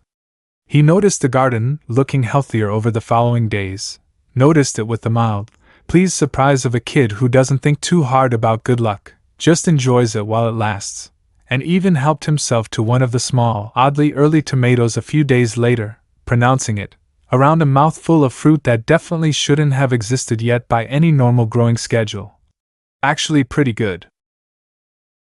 He had no idea that a Hokage was losing sleep over him. He had no idea that somewhere far to the east, atop a mountain he never heard of, in a realm he had no reason to believe existed at all, 2 ancient sage toads had felt a ripple of something vast and unfamiliar stirring in the world and were already, quietly, beginning to wonder whether it might one day be worth investigating in person. He was 8 years old, and he just discovered that his favorite dead garden had, against all odds, decided to keep growing. That was, as far as he was concerned, a pretty good week. It wouldn't stay that simple for very much longer. Because in less than a year, Naruto would be walking through the doors of the academy for the very first time, and academies, as it happens, are exactly the kind of place where it becomes a great deal harder to keep privately unusual things a secret from a room full of watchful classmates, and even more watchful teachers. The academy building sat near the center of the village, a solid, unassuming structure of dark wood and red tile roofing that had, over the decades, produced generations of Konoha's finest shinobi, and if the muttered complaints of certain instructors were to be believed, a fairly steady supply of its most exhausting problem children as well. Naruto Uzumaki, age 9, walked through its front doors for the first time on a crisp morning in early spring, wearing a shirt 2 sizes too big that had been someone else's before it was his, clutching a second-hand notebook with more scuffed corners than blank pages, and feeling, for the first time in longer than he could remember, something dangerously close to excitement. This was going to be different, he decided somewhere around the third sleepless night leading up to his first day. This was a place where everybody started the same, where nobody already knew him, where nobody's parents had already warned them off before he'd even had the chance to say hello. A blank slate. A place he could, maybe, finally be somebody other than that kid. It did not, as these things so rarely do in Naruto's life, work out quite that cleanly. But it also, and this is the important part, the part this whole chapter is really about, didn't go quite the way he was dreading either. Because the academy turned out to be the first place, in Naruto's entire life so far, where the strange, quiet current running underneath his skin finally had an audience big enough, and attentive enough, to start noticing that something about this particular kid didn't add up. Let's start with the obvious problem, because there's no getting around it, academically, in every subject that involved a chalkboard, a textbook, or a written test, Naruto was terrible. Not lazy terrible. Not could do better if he tried terrible, though plenty of instructors filed him under that category anyway because it was easier than the alternative. He genuinely struggled, with reading comprehension, with sitting still through a lecture, with memorizing the theoretical underpinnings of chakra manipulation from a textbook when nobody had ever bothered teaching him the basics that most of his classmates had absorbed at home from shinobi parents and older siblings since before they could walk. He fell behind almost immediately, and once he'd fallen behind, the gap only widened, the way gaps in a classroom tend to do when a kid starts believing the label everyone's already given him. By the end of his first month, dead last had already become the unofficial shorthand several of his instructors used for him, muttered in the staff room with the particular resigned exasperation reserved for students who seemed determined to live down to expectations. His transformation jutsu came out lopsided and unstable. His chakra control exercises left him drained and shaking while classmates barely broke a sweat. Even his handwriting, one exasperated instructor noted in a margin comment Naruto wasn't supposed to see, showed a troubling lack of basic discipline. None of that is what this chapter is about, though. Because there was one class, buried in the academy's curriculum between chakra theory and basic taijutsu forms, where something very different started to happen, and it started on a field trip that nobody, least of all Naruto, expected to matter very much at all. The academy ran a field survival unit twice a year for its younger students, not the real, dangerous wilderness survival training reserved for genin on actual missions, but a scaled-down, heavily supervised version meant mostly to teach basic orientation skills, situational awareness, and a bit of humility about how large and unforgiving the world outside the village walls could be. Students were grouped, ferried out to a designated stretch of forest a few miles from Konoha's outer wall, heavily monitored, thoroughly mapped, with instructors and a handful of Chunin assistants stationed at checkpoints throughout, and given a series of small, structured exercises meant to build basic outdoor competency. Find your way from checkpoint A to checkpoint B using landmarks instead of a map. Identify which of 3 marked plants was safe to eat. That sort of thing. It was, by any objective measure, about as low stakes as forest exercises got, which made what happened during Naruto's turn all the more interesting to the people paying close enough attention to notice.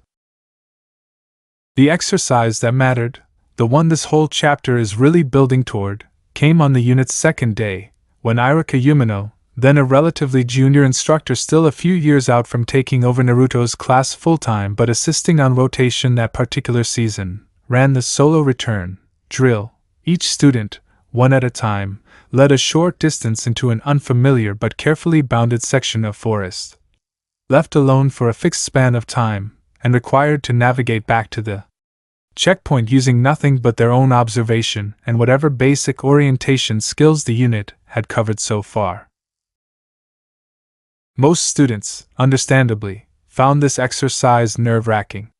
Being 9 or 10 years old and genuinely alone in a forest, even a heavily monitored, entirely safe one, with Chunin Station just out of sight the whole time, tended to produce a certain amount of anxious, over-careful shuffling, kids second-guessing every turn, backtracking nervously, occasionally sitting down entirely and refusing to move until an instructor came to collect them. It was, in its own small way, exactly the kind of humbling experience the exercise was designed to produce. A reminder that the wilderness didn't care how confident you felt in a classroom. Naruto's turn came late in the afternoon, near the bottom of the alphabetical roster, by which point Irika had already watched a dozen kids fumble their way through the exercise with varying degrees of nervous competence. He walked Naruto out to the designated starting point himself, a small clearing maybe a quarter mile into the bounded section of forest, gave the standard instructions in the standard, slightly bored tone of someone who'd repeated the same speech a dozen times already that day, and then turned to head back toward the checkpoint, leaving Naruto alone with a 5-minute head start before he was supposed to begin making his own way back. "You've got until the sun's a hand's width above that ridge," Irika said, pointing, "to make it to the checkpoint. Take your time, but don't dawdle." Naruto nodded, hands shoved in his pockets, looking around the little clearing with an expression that Irika, glancing back once before he left, registered as mildly curious rather than the anxious wariness most of the other kids had shown. "That's odd," Irika thought, briefly, before dismissing it and continuing on toward the checkpoint. Kids reacted to nerves in all kinds of ways. No reason to read too much into one boy looking a little more relaxed than the rest. He should have read more into it. Here's what actually happened. Once Irika was out of sight and Naruto was well and truly alone in the trees for the first time since starting at the academy. Something in his chest, quiet and familiar in a way he still had no name for, simply settled. The forest around him, dense, unfamiliar, full of the kind of shadowed, uneven ground that had every other kid in his class white-knuckled with nerves, didn't feel threatening to him at all. If anything, it felt like the closest thing to home he'd had since that very first night, years ago now, curled up asleep against an old oak tree with deer standing sentinel around him. He didn't consciously remember that night in any detail anymore. He'd been 6, and 6-year-olds don't tend to hold on to memories with much precision, but some deeper, wordless part of him remembered the feeling of it perfectly well, and that feeling came rushing back the moment the trees closed in around him and Irika's footsteps faded into the distance. He didn't rush. He didn't panic, the way plenty of his classmates apparently had, based on the nervous chatter he'd half overheard back at the checkpoint before his own turn. He just stood there, for a moment, letting the quiet settle around him, listening to the birds and the rustle of leaves and the distant, faint chatter of a stream somewhere off to his left, and then he started walking, following a pull he couldn't have explained if you'd asked him to. It wasn't logic. He hadn't paid especially close attention during the unit's earlier lessons on landmark navigation. Sitting still and absorbing lecture content had never been his strong suit, and he'd have failed a written test on the subject without hesitation.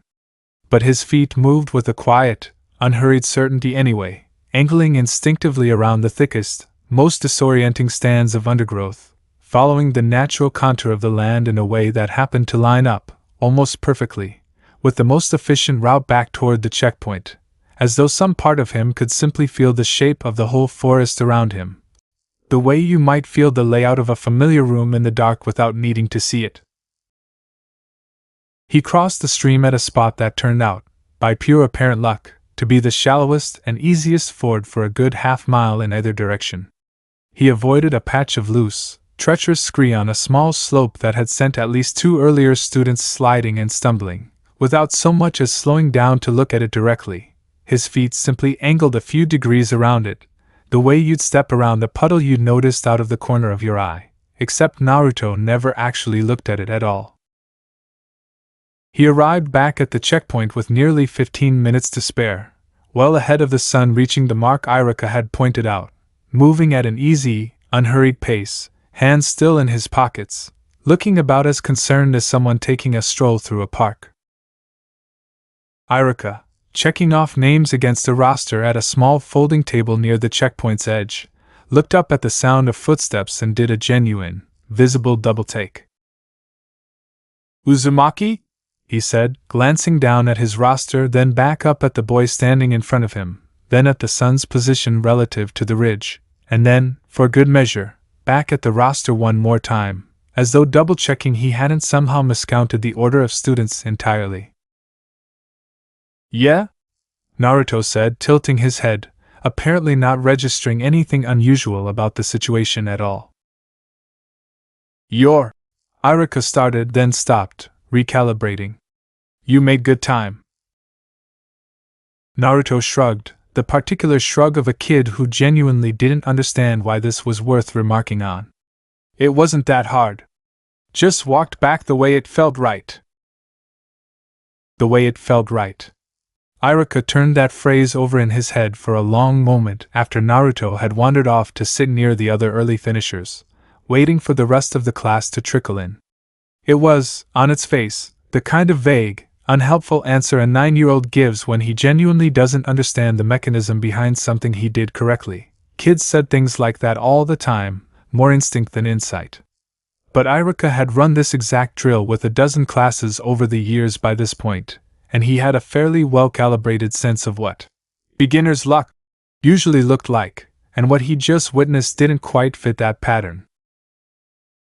Beginner's luck, in his experience, tended to produce a jagged, inconsistent result, a kid who happened to stumble onto the right path by accident, mixed in with plenty of wrong turns and doubling back along the way, arriving eventually more by persistence than by any real sense of direction. What he just watching Naruto emerge from the tree line with that easy, unhurried gait and a full 15 minutes still on the clock, hadn't looked jagged or inconsistent at all. It had looked, if he was being honest with himself, disturbingly close to confident. He filed the observation away, half-consciously, the way instructors do with dozens of small, curious details over the course of a busy teaching day, and moved on to checking off the next student's return time. It wasn't until much later that evening, writing up his notes on the exercise for the unit's records, that the observation resurfaced properly, and he found himself pausing over Naruto's entry longer than he'd expected to. "Exceptional pathfinding performance," he wrote, after some consideration, choosing the words carefully. "Notably efficient route selection with minimal hesitation. Recommend monitoring in future practical exercises." It was, for a boy whose academic file was otherwise a fairly consistent litany of needs improvement, a genuinely unusual line to write. Iruka underlined it once, then, after a moment's further thought, underlined it again. Now, of course, 9 and 10-year-olds are not, generally speaking, a subtle audience. If an instructor's raised eyebrow was the only reaction Naruto's performance had earned that day, this would be a pretty short chapter. But there had been 30 other kids waiting at that checkpoint too, most of whom had already finished their own turns and were milling around, comparing notes, bragging or complaining depending on how their individual runs had gone. And 30 kids talking amongst themselves is exactly the kind of environment where an unusual result doesn't stay quiet for very long. "No way he actually did it that fast," one boy scoffed, loud enough to carry, the moment Naruto had settled down a short distance away. "He probably just got lucky and stumbled onto the path by accident." "Or he cheated," suggested another, with the particular casual cruelty kids that age sometimes deploy without fully registering how sharp it sounds out loud. Snuck a peek at somebody's map or something. There wasn't a map, a third kid pointed out, not unreasonably. That's kind of the whole point of the exercise. Whatever. It's Naruto. It doesn't count. It doesn't count.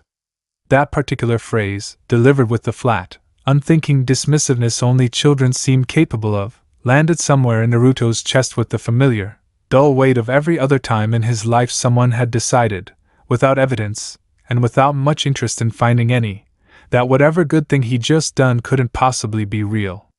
He didn't say anything back. He'd learned, long before starting at the academy, that arguing with that particular tone rarely accomplished anything except making himself an easier target. He just sat a little further apart from the group, arms wrapped around his knees, and waited quietly for the rest of the exercise to wrap up. It was in that quiet, slightly isolated stretch of waiting that he first noticed someone actually watching him, not with the mocking, dismissive curiosity of the boys who'd just been talking about him, but with something else. Something more careful. More considering. Her name was Aoi Kagarazaka, and if you've been following this channel for a while, you already know I like to give these what if series at least one classmate character who actually pays attention to what's happening around them, because frankly, most of Naruto's canon classmates spend an awful lot of time completely failing to notice anything interesting about him at all. Aoi was sharper, if you asked most of the instructors, than her grades in the practical exercises actually reflected, mostly because she tended to spend more time quietly observing and analyzing a problem than diving in to solve it the way the more competitive kids in class did. She had dark hair kept in a practical, no-nonsense braid down her back, wore her uniform buttoned properly to the collar the way her mother, a retired kunoichi with strong, old-fashioned opinions about discipline, insisted on, and had, over the first several weeks of the term, developed a quiet, mostly unspoken habit of noticing things about her classmates that they themselves hadn't necessarily noticed about each other. She'd noticed Naruto, specifically, weeks earlier, not because of anything dramatic, but because of small, accumulating oddities that most of the other kids either hadn't seen or hadn't cared enough to think about twice. The way he seemed to flinch less than he should, given how often he got shoved or tripped in the schoolyard. The way stray cats and the occasional bird seemed to linger near him during outdoor lunch periods in a way they didn't linger near anyone else, despite him never once feeding them anything. The way, during a chakra sensing exercise a few weeks back, a simple drill where students were supposed to try feeling for a hidden pebble buried under a patch of grass using basic, rudimentary chakra awareness, Naruto had failed the exercise completely on a technical level, unable to properly identify the pebble's location the way he was supposed to, and yet had somehow reached down and pulled a small, wilted clover blossom back to full, healthy bloom without seeming to notice he'd done it at all, distracted the whole time by his own frustration at failing the actual assignment. Aoi hadn't said anything about any of it. She wasn't the type to make a scene, and besides, none of it seemed important enough on its own to bring up to anyone. A kid who liked animals, a wilted flower that happened to perk back up, nothing that would sound like anything but a coincidence if she tried to describe it out loud. But she'd started keeping a mental list anyway, the quiet, careful habit of a naturally observant kid who liked understanding things, even things that didn't seem to matter to anyone else. Today's pathfinding exercise had just added a fairly significant new entry to that list. She didn't approach him right away. Aoi wasn't the type to insert herself into a situation without thinking it through first, but she did watch him a little more closely for the rest of that afternoon, cataloging the way he moved through the checkpoint area with the same easy, unhurried confidence he'd shown coming out of the trees, in stark contrast to the awkward, self-conscious posture he tended to have back in the actual classroom, hunched over a desk, failing to keep up with a lecture. It's like he's a completely different person out here, she thought, watching him toss a small stone idly from hand to hand while waiting for the last few students to finish their turns. Why doesn't anyone else notice that? The rest of the field unit passed without any further incidents quite as dramatic as the pathfinding exercise. A few more standard drills, a lecture on basic plant identification that Naruto, predictably, mostly tuned out, but Aoi found herself, over the following weeks back in the regular classroom routine, paying closer attention to him than she had before. Not obviously. Not in a way that drew any particular notice from their classmates, most of whom remained thoroughly uninterested in either of them beyond the occasional bout of casual teasing directed Naruto's way. Just quietly, patiently, the way she approached most things that interested her. What she found, over those weeks, was a pattern that grew steadily harder to write off as coincidence. During a taijutsu sparring drill, paired against a classmate a full head taller and considerably more confident in his footwork, Naruto lost the match on points. His own technique was still sloppy, undisciplined, exactly the kind of thing his instructors kept flagging in his file. But Aoi, watching closely from the sidelines while waiting her own turn, noticed that he never once got hit by a strike he hadn't seen coming. Every solid hit his opponent landed came from moves Naruto had clearly, visibly anticipated and simply failed to properly counter due to lack of technique. A flinch half a second early, a step in the wrong direction that put him in the path of the blow rather than out of it, the mistakes of someone whose instincts were sound but whose training hadn't caught up yet. It was, I thought, watching with growing fascination, almost the opposite problem most of their classmates had, kids who could execute a technique cleanly but never quite anticipated what was coming. During a class trip to the academy's small botanical garden, maintained partly for educational purposes, partly because a previous headmaster had simply liked having flowers around, she watched, out of the corner of her eye, as Naruto lingered a moment too long beside a wilting section of the garden that the groundskeeper hadn't gotten around to properly watering that week, and brushing absently against a drooping stem while his attention was actually fixed on something else entirely, some argument happening a few feet away between two other students. He didn't seem to notice, walking away a moment later without a backward glance, that the stem he'd touched had straightened, ever so slightly, in the time it took him to walk past it. Aoi noticed. Aoi always noticed. She finally worked up the nerve to actually say something about it during a shared study period a few weeks after the field exercise, the two of them assigned to the same small table for a group reading assignment neither of them was particularly invested in. Naruto was, as usual, struggling visibly with the assigned passage, mouthing words slowly under his breath, brow furrowed in concentration that wasn't quite translating into comprehension. "You're better outside," Aoi said, without much preamble, watching him carefully for his reaction. Naruto blinked up at her, caught off guard. Nobody at his table usually said much to him at all, beyond the occasional muttered complaint about having gotten stuck sitting near him. "Huh! Outside," she said again, gesturing vaguely toward the window, toward the world beyond the classroom walls. "In the field exercises. The forest stuff. You're actually good at that. Better than you are at." She nodded at the reading passage he was still struggling with, not unkindly, just matter of fact. "This." Naruto's expression did something complicated, surprise first, then a flicker of the old, defensive wariness he wore whenever a conversation felt like it might be building towards some kind of insult, and then, slowly, as it became apparent Aoi genuinely wasn't mocking him, something closer to cautious pride. "Yeah, I guess," he said a little awkwardly. "I dunno. It just makes sense out there. This stuff."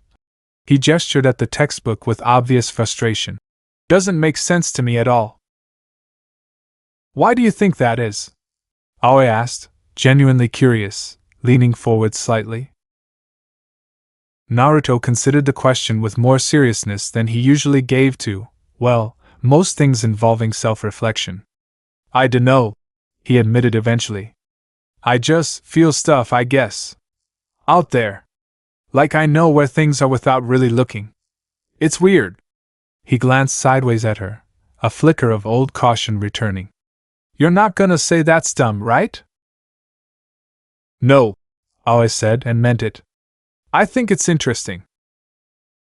It was, in the grand scheme of things, a small conversation, a few sentences exchanged between two 9-year-olds at a shared study table, nothing that would show up in any official Academy record or A&B report. But it mattered, more than either of them fully understood at the time, because it was the first time in Naruto's life that another kid, someone his own age, without any adult obligation to be kind to him, without any ulterior motive that Naruto could easily identify, had looked at one of the strangest, most inexplicable parts of who he was and responded, simply, with curiosity instead of dismissal. It planted something. Not a friendship yet, not quite. Aoi remained careful, reserved, not the type to leap into closeness quickly with anyone, and Naruto remained wary, well practiced in expecting kindness to have strings attached even when it usually didn't. But it was a start. A small, quiet crack in the isolation that had defined most of Naruto's life up to that point, opened by someone who'd simply decided, on her own, that a boy who could feel his way through a forest without looking was worth paying attention to. Irika, for his part, kept his own quiet observations largely to himself over the following weeks, mostly because he genuinely wasn't sure what to make of them yet, and partly because, as a relatively junior instructor still finding his footing in the Academy's hierarchy, he wasn't entirely confident his concerns would be taken seriously if he raised them prematurely. A kid who navigated a forest well. A kid whose reflexes in sparring drills seemed oddly, inconsistently sharp for someone whose formal technique was so far behind. It was suggestive, certainly, but it wasn't the kind of thing that added up to a clean, confident conclusion he felt ready to present to the Academy's senior staff. He mentioned it, eventually, almost in passing, during a routine check-in with Hiruzen, the kind of brief, informal conversation that happened periodically between the Hokage and various instructors overseeing the current generation of Academy students, mostly focused on general progress reports and administrative matters rather than anything especially noteworthy. "There's one student," Irika said near the end of the conversation, choosing his words carefully, "who's been an interesting case. Naruto Uzumaki. Struggles badly with the academic side of things, but during our field survival unit, he showed some genuinely unusual aptitude for practical navigation. Better than kids twice his skill level in the classroom." He hesitated, then added, a little self-consciously, "It's probably nothing. Just seemed worth mentioning." Hiruzen, sitting across from him with the same carefully composed, unreadable expression he'd worn through decades of political maneuvering, felt something in his chest go very still. "Did he?" Hiruzen said, in a tone carefully calibrated to sound like mild, polite interest rather than the sharp, immediate focus that had actually seized his attention. "Interesting. Tell me more about that." Irika did, laying out the details of the pathfinding exercise in more depth than he'd initially planned to, encouraged by what he read as genuine curiosity from the Hokage rather than the deeper, more complicated reaction actually unfolding behind Hiruzen's calm exterior. By the time the conversation wrapped up, Irika walked away with the small, satisfied feeling of having flagged something worth flagging, with no idea at all that he just handed the Hokage a fourth independent confirmation of a pattern that had, up to this point, existed only in a handful of carefully guarded A&B reports. Hiruzen sat alone in his office for a long while after Irika left, turning the new information over alongside everything else he already knew. It was, in its own way, the most encouraging confirmation yet, not because it revealed anything dramatically new about the scope or danger of Naruto's ability, but because it suggested, gently and without fanfare, that whatever this strange gift was, it seemed to be growing steadier, more consistently present in Naruto's day-to-day life, rather than flaring up only in moments of extremity. That was good, in one sense. It meant the boy wasn't teetering constantly on the edge of some dangerous overextension. But it was also, Hiruzen understood with growing clarity, exactly the kind of development that made this whole situation considerably harder to keep quiet for very much longer. A gift that only surfaced once a year, in private, unwitnessed moments, was one thing. A gift that was apparently now showing up reliably in structured academy exercises, in front of instructors and classmates alike, was an entirely different problem, one that would, sooner or later, draw attention from people far less careful and far less well-intentioned than Irika Yumino. He thought, with the same familiar mixture of frustration and urgency that had been building steadily for over a year now, of Jiraiya, of the letters sent, the vague, apologetic reply eventually received weeks after the third incident, promising, in typically evasive Jiraiya fashion, that he'd make time to swing by soon, probably, depending on how the research was going. Hiruzen had, by this point, sent no fewer than 5 separate messages through every reliable channel he had access to, each one slightly more pointed than the last, and had received back nothing more concrete than that same vague promise, repeated with minor variations. He pulled out a fresh sheet of paper that evening, the 6th letter now, in what was becoming an increasingly one-sided correspondence, and this time, dispensed almost entirely with the careful, deniable vagueness he'd maintained in every previous message. Jiraiya, he wrote, I am no longer asking as a courtesy. For separate incidents, over the course of nearly 2 years, all pointing toward the same conclusion, and it is becoming harder by the month to keep this contained quietly. If you have any genuine understanding of what natural energy training requires, any contacts among your old associates who might, I need it now, not whenever your current research happens to conclude. This concerns the boy directly. I trust you understand what that means. He read it over twice, decided it was appropriately direct without revealing anything too specific should it fall into the wrong hands, and sealed it for the fastest courier route he had. Then, because there was little else to be done that night beyond wait for a reply that might or might not come any faster than the previous 5 had, he turned his attention back to the considerably more mundane pile of paperwork still waiting on his desk, and let the quiet, persistent worry about a 9-year-old boy who could feel his way through a forest without looking settle, once again, into the familiar, heavy weight he'd been carrying for almost 2 years now. Naruto, blissfully unaware of any of this, spent that evening in a considerably better mood than he'd been in for a while, not because of anything dramatic, but because Aoi Kagarazaka had, at the end of their shared study period, said something that had stuck with him in a small, warm way he wasn't entirely used to. You should try paying attention to that feeling more, she told him, as they packed up their things at the end of the session. The one you get outside. Maybe it'll help with other stuff too, eventually. It wasn't much. It wasn't a solution to his reading comprehension problems, or his shaky ninjutsu, or the daily grind of being dead last in nearly every subject the Academy actually graded him on.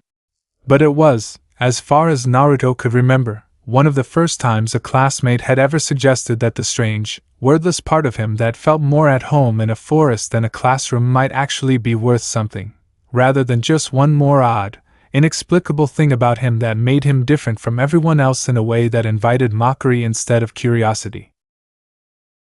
He walked back to the orphanage that evening turning that thought over, the way he turned over plenty of half-understood feelings before, without any real conclusion beyond a vague, warm sense that maybe, just maybe, there was more to him than dead last. He didn't know what to call the feeling he got in the forest.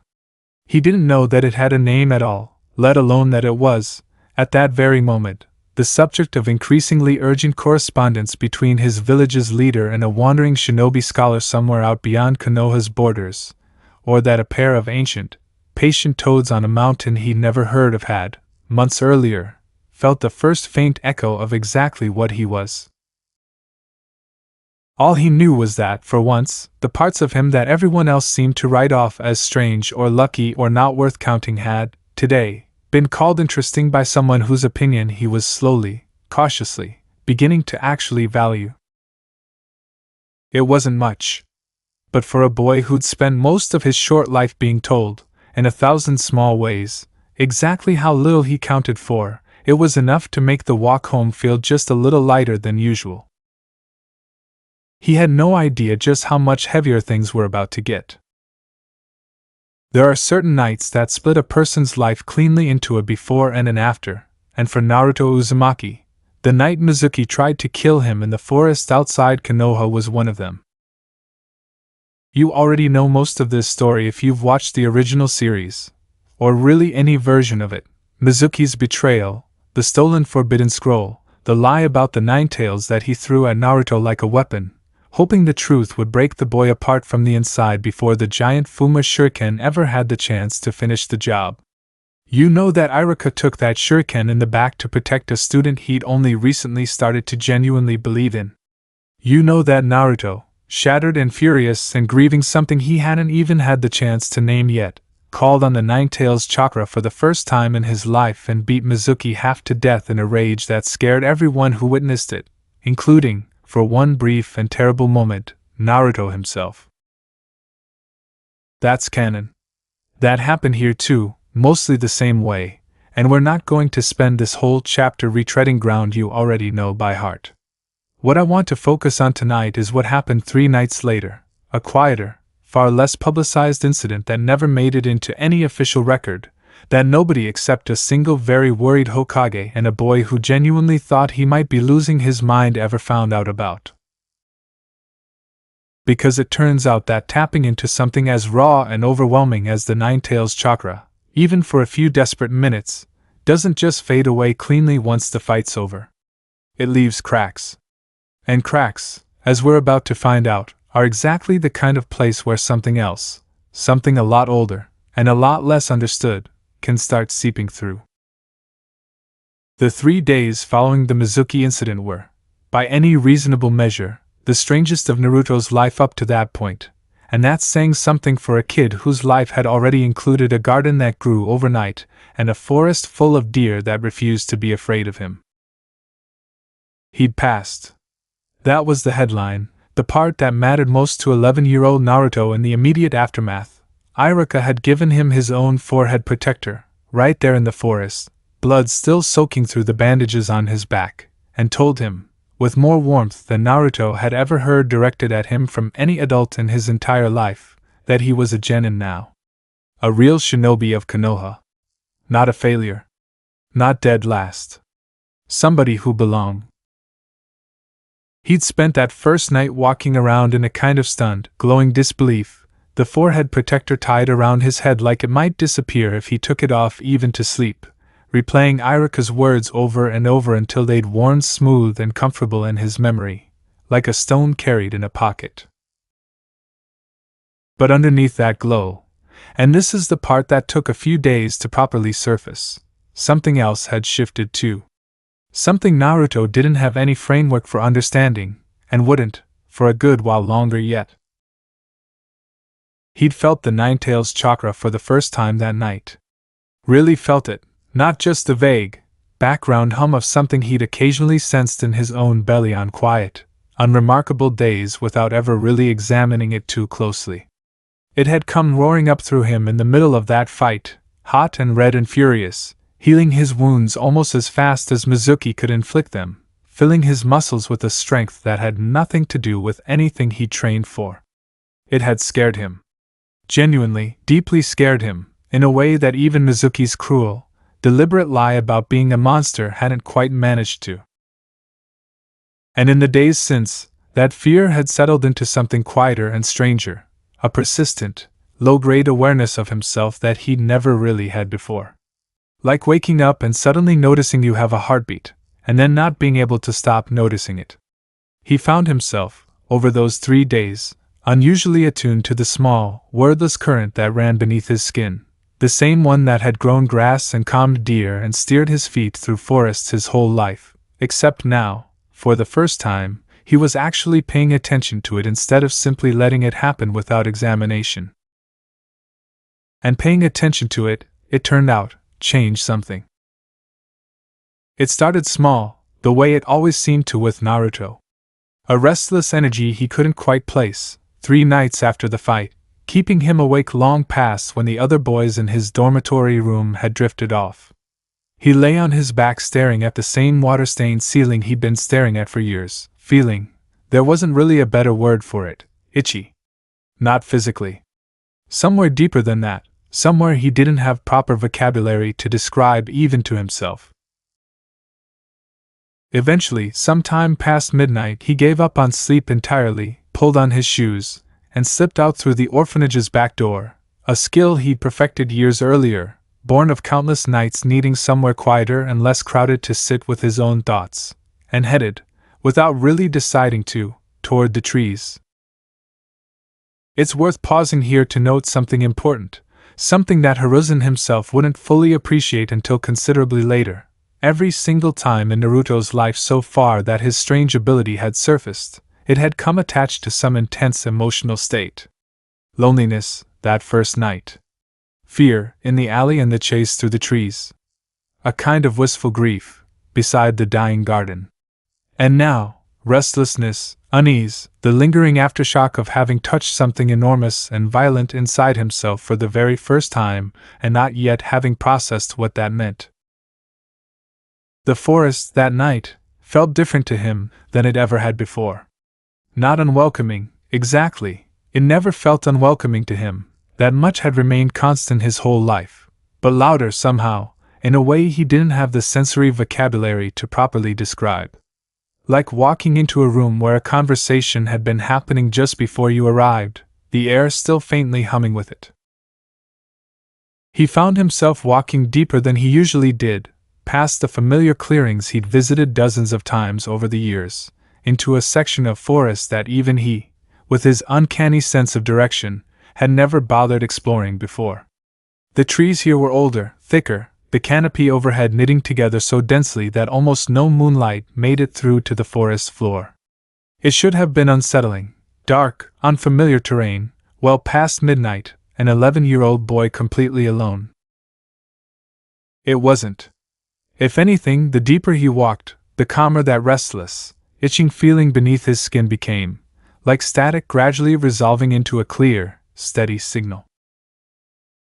He stopped, eventually, in a small hollow between two massive, ancient roots, and, without really deciding to, the way so much of this had always happened without him deciding to, sat down, closed his eyes, and simply let himself feel whatever it was he'd been chasing all night. And for the first time in his entire life, instead of that quiet current simply doing its own thing around the edges of his awareness while he stayed mostly oblivious to it, Naruto reached toward it. I want to be really clear about what happened next, because this is the moment this whole chapter has been building toward, and it's important to understand it correctly. Naruto didn't know what senjutsu was. He'd never heard the word. He had no concept of natural energy as a distinct, separate force from his own chakra, no understanding that what he was about to do was, by every rule the sage toads had spent generations carefully establishing, one of the single most dangerous things an untrained person could possibly attempt. He wasn't performing a technique. He was an exhausted, emotionally overwhelmed 11-year-old, sitting alone in the dark, doing the only thing he'd ever really known how to do when the world felt like too much, reaching, instinctively, for the one part of himself that had always, without fail, made things feel a little more bearable. Except this time, instead of a gentle trickle, the kind that grew a little grass, or calmed a nervous animal, or nudged his feet half a step to the left before a stick connected with his skull, he pulled hard. Harder than he ever had before, without any conscious sense of restraint, because nobody had ever taught him what restraint was supposed to feel like in the first place. There was no elder toad sitting beside him, murmuring gentle correction the way Fukasaku would, years later, atop Mount Myōboku, teaching him to draw in only as much as his body could safely hold and not one drop more. There was no careful, measured instruction at all. There was just an untrained, grieving, overwhelmed boy alone in the dark, and a vast, patient, indifferent well of natural energy that had, up until this point, only ever met him in small, careful sips. Tonight, he opened the tap all the way. At first, it felt incredible. That's important too. This wasn't some immediate, obvious moment of danger that any sensible kid would have pulled back from on instinct. It felt, for the first several seconds, like the best thing that had ever happened to him. The restless, itching unease that had kept him awake all night dissolved completely, replaced by something huge and warm and impossibly calm, a sense of connection so total and overwhelming that, for one dizzy, wonderful moment, Naruto felt like he understood, for the first time in his entire life, exactly why the forest had always felt more like home to him than any building full of people ever had. He could feel the trees around him, not metaphorically but almost literally, some deep sense of their slow, patient, rooted existence bleeding into his own awareness. He could feel the small, scurrying lives of insects in the leaf litter, the steady, ancient patience of stones somewhere beneath the soil, the whole vast, sprawling web of life stretching out around him in every direction, and himself, small and improbable and somehow, impossibly, part of all of it. It was the most peaceful he had ever felt in his entire short, difficult life. It was also, though he had no way of knowing it, exactly the moment things started to go wrong.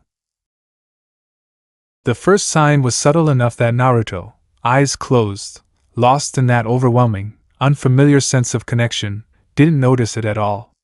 A faint grayish cast beginning to creep across the skin of his fingertips, where his hands rested loosely against the moss-covered root beside him.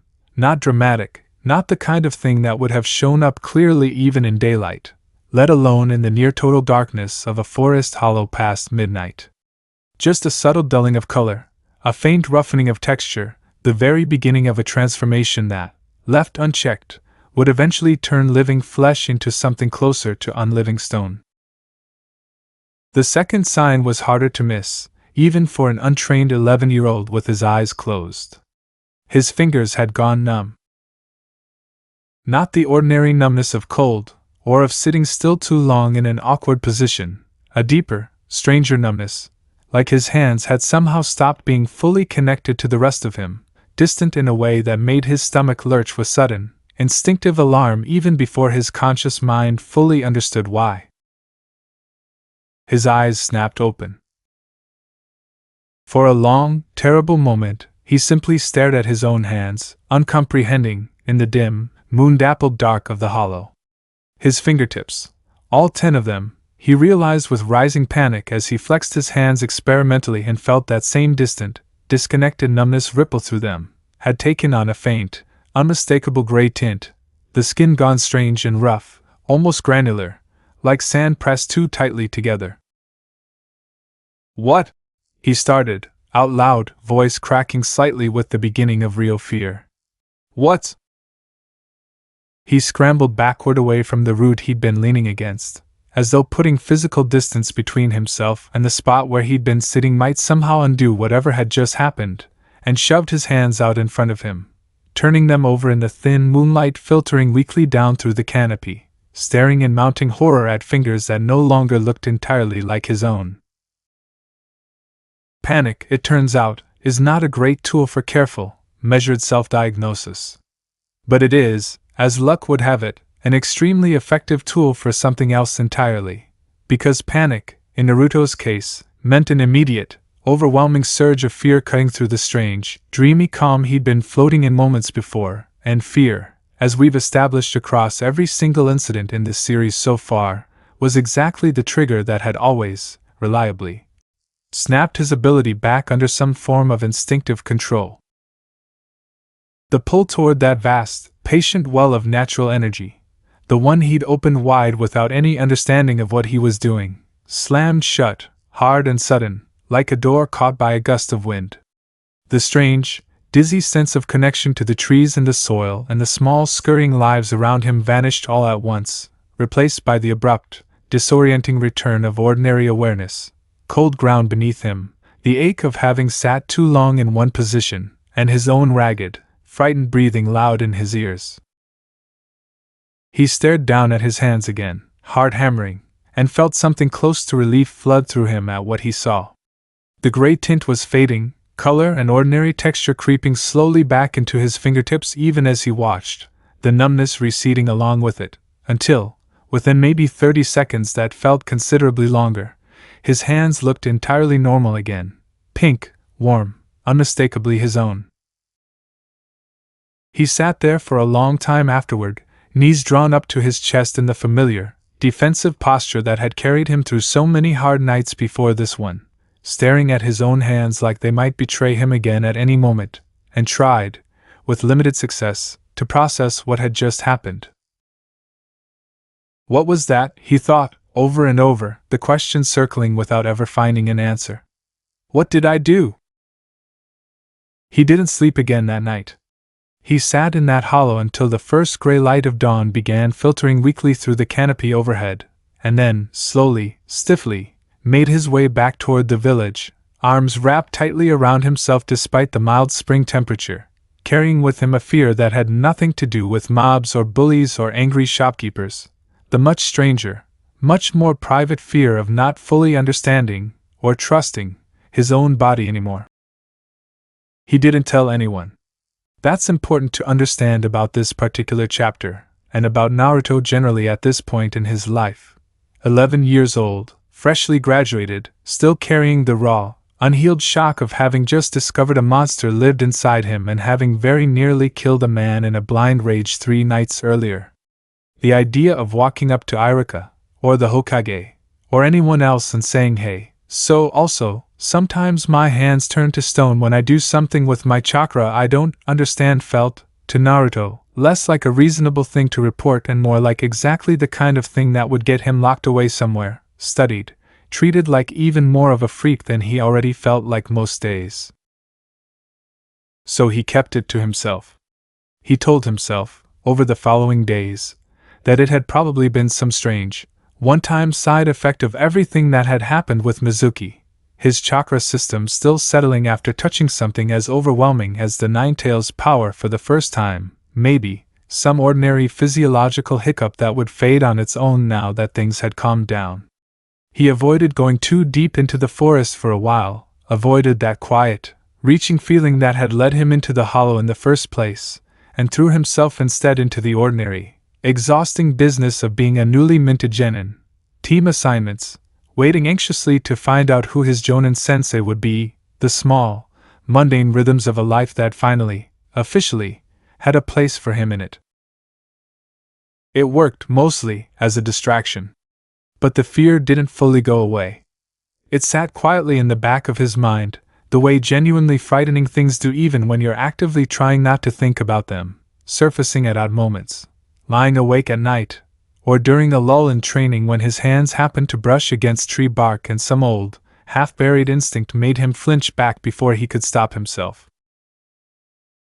He had no way of knowing that, 400 miles away and closing the distance daily, a certain white-haired shinobi was, at long last, finally making his way back toward Konoha in response to a series of increasingly urgent letters, or that the Hokage himself, receiving a very different and far more alarming report that same week, was about to become considerably more actively involved in Naruto's life than he had been at any point in the previous 4 years. The report reached Hiruzen 3 days after the incident, and it arrived, as it happened, not through any of the discreet ANBU watch channels he'd maintained for years now, but through a source he hadn't expected at all, the orphanage's night caretaker, an elderly man named Ogata who supplemented the facility's chronically thin staffing by taking the overnight shift several nights a week, mostly for the modest extra pay it provided on top of his pension. Ogata was not part of any official watch rotation. He had no idea that the Hokage himself maintained a quiet, ongoing interest in one particular resident of the building he oversaw most nights. He was simply an observant old man who'd spent decades in various caretaking roles around the village and had developed, over that time, a fairly reliable instinct for noticing when one of his charges was carrying something heavier than usual. He'd noticed Naruto slipping out the back door in the small hours of the night. Not for the first time, admittedly. The boy had a long-established habit of occasional late-night wandering that Ogata had generally chosen not to make an issue of, understanding, in his own quiet way, that a kid with Naruto's history probably needed the occasional escape more than he needed a lecture about curfew. What caught Ogata's attention this particular week was the state Naruto came back in, near dawn, 3 days after his genin graduation, pale, shaken, hugging his own arms tightly across his chest in a way that read less like ordinary tiredness and more like genuine fear. "You all right there, boy?" Ogata had asked, catching him in the hallway on his way back to the dormitory. Naruto had startled badly at the question, badly enough that Ogata's own instincts, honed by decades of reading people, immediately flagged something worth paying closer attention to. Yeah, Naruto had said too quickly, not meeting his eyes. Fine. Just couldn't sleep. Ogata hadn't pushed it further that night. But he mentioned it, a day or two later, in an entirely unremarkable, offhand way, during a routine administrative check-in with a village liaison who periodically visited the orphanage to review its operations and file reports back to the appropriate municipal office. A conversation Ogata had absolutely no idea would end up anywhere near the Hokage's desk, since he had no idea Naruto's file carried any special flag at all. But it did. And so, 3 days after the incident in the forest, a brief, entirely mundane administrative note, Resident N. Uzumaki observed returning from unauthorized nighttime absence in visibly distressed state, cause unknown, landed, through the quiet, careful routing Hiruzen had established years earlier for exactly this kind of thing, on his desk. It was not, on its own, an alarming report. Kids snuck out. Kids got upset about things for all kinds of ordinary reasons, and Naruto, 3 days removed from nearly killing a man and discovering a monster lived inside his own belly, had about as good a reason as any child in Konoha's history to be visibly distressed at 2 in the morning. Any other week, Hiruzen might have read the note, filed it as understandable given recent events, and moved on without further concern. But this particular week, that note landed on a desk already carrying 4 separate, carefully documented incidents spanning nearly 5 years, each one pointing toward the same unsettling, half-understood conclusion. And this particular week, visibly distressed, after unauthorized nighttime absence in the forest, 3 days after an emotionally overwhelming brush with the Nine-Tails chakra, read to Hiruzen not as an ordinary, forgettable footnote, but as something that demanded immediate, direct attention. He sent for Naruto that same afternoon. Naruto arrived at the Hokage's office with the particular nervous energy of a kid who'd been summoned somewhere official without any explanation of why, running through every possible reason in his head on the walk over and arriving at none of them that made him feel any better. Had somebody found out about the fight with Mizuki in more detail than he'd realized? Was he in trouble for something? Was this about the Nine-Tails? Had somebody figured out about the Nine-Tails? Was he about to get locked up after all? "You wanted to see me, old man?" he asked, hovering near the doorway, doing his best to sound casual and mostly failing. Hiruzen looked up from his desk, and something in his expression, careful, gentle, entirely lacking the stern formality Naruto had half braced himself for, eased a fraction of the boy's nerves before a single word had even been exchanged.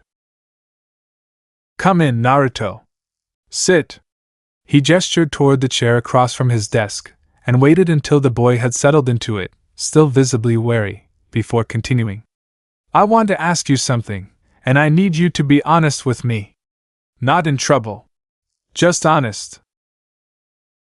Naruto's wariness didn't fully fade, but something in the old man's tone, steady, unhurried, the same patient warmth Hiruzen had always shown him, going all the way back to childhood memories of ramen and quiet conversations on park benches, made him nod, slowly.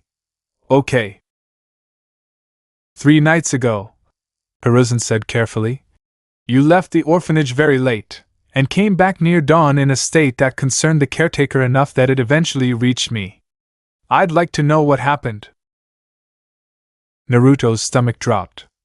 Of all the things he'd braced himself for on the walk over, this hadn't been one of them, and the sudden, direct question left him scrambling, caught off guard, old instincts toward deflection and denial rising automatically to the surface. "Nothing happened. I just went for a walk. Couldn't sleep. That's it." Hiruzen studied him for a long moment, and there was something in the old man's steady, patient gaze that Naruto found, uncomfortably, very hard to lie to for very long. It wasn't accusatory. It wasn't even particularly stern.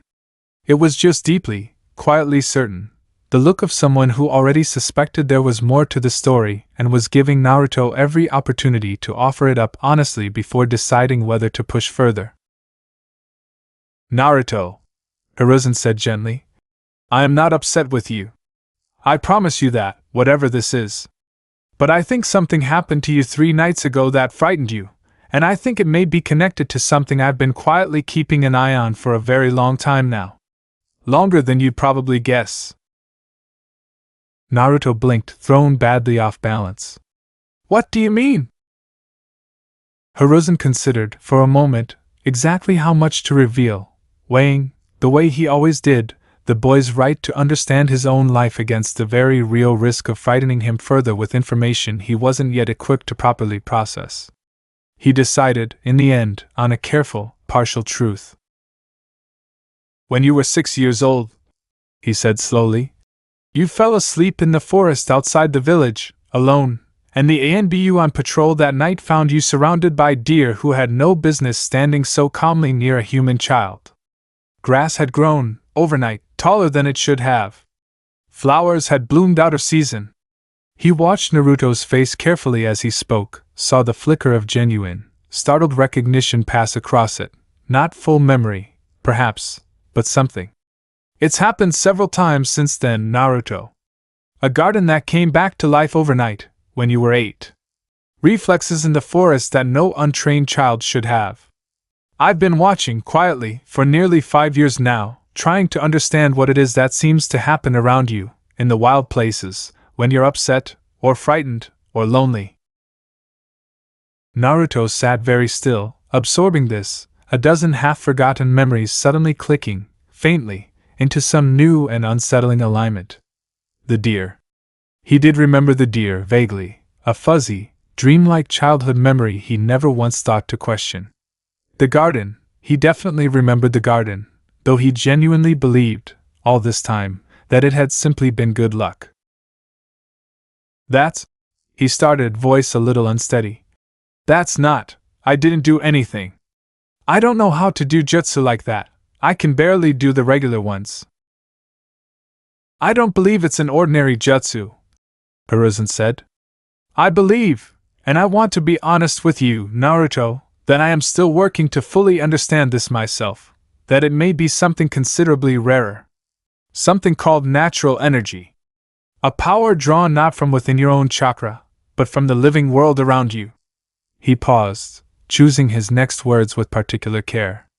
"It's an extraordinarily dangerous thing to draw on without proper training. And 3 nights ago, in that forest, alone, I believe you may have drawn on it more deeply than you ever have before." Naruto's breath caught. "How did you?" He stopped himself, then, in a small, unsteady voice, admitted the thing he hadn't told anyone at all, not even the friend who'd have believed him most readily. "My hands. They went gray. Like stone, almost. And numb, like they weren't even mine anymore. I got scared and it stopped, but I didn't. I don't know what happened. I thought I was losing my mind."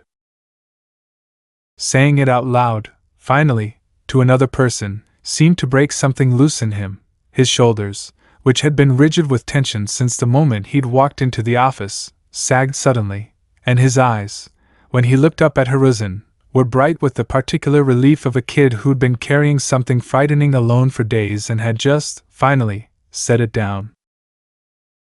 Hiruzen felt his own chest tighten at the confirmation, not surprise, exactly, since it matched almost precisely what he'd feared he might hear, but a heavy, sobering weight regardless.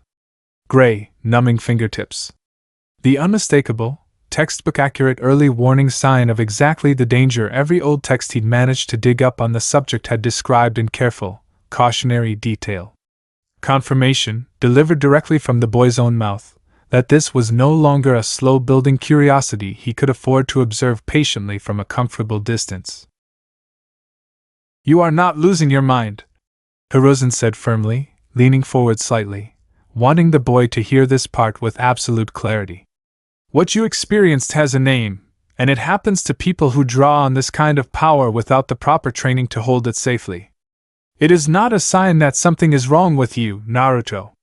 It is a sign that you have something inside you that is genuinely extraordinary, rare enough that in all my years I have met perhaps a small handful of people who could do anything like it at all, and that extraordinary things, without proper guidance, can be dangerous. That is all. It does not make you a monster. It makes you someone who needs a teacher urgently, before you try reaching for this on your own again.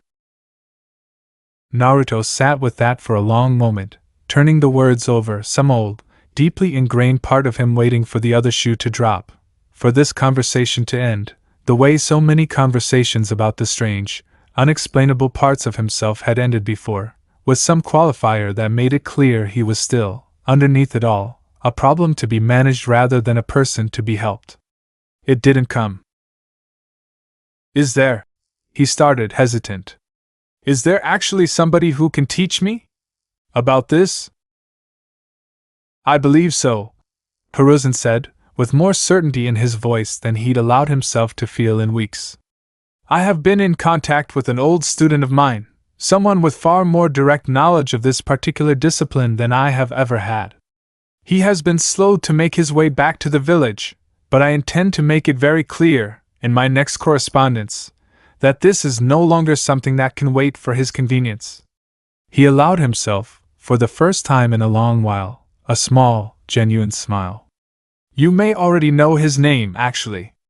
Jiraiya of the Sannin. Naruto's eyes went wide.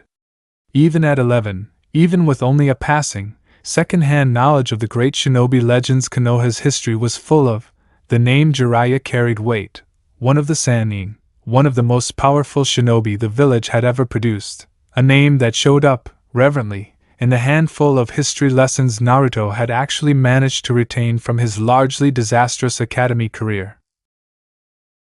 He's coming here? To teach me?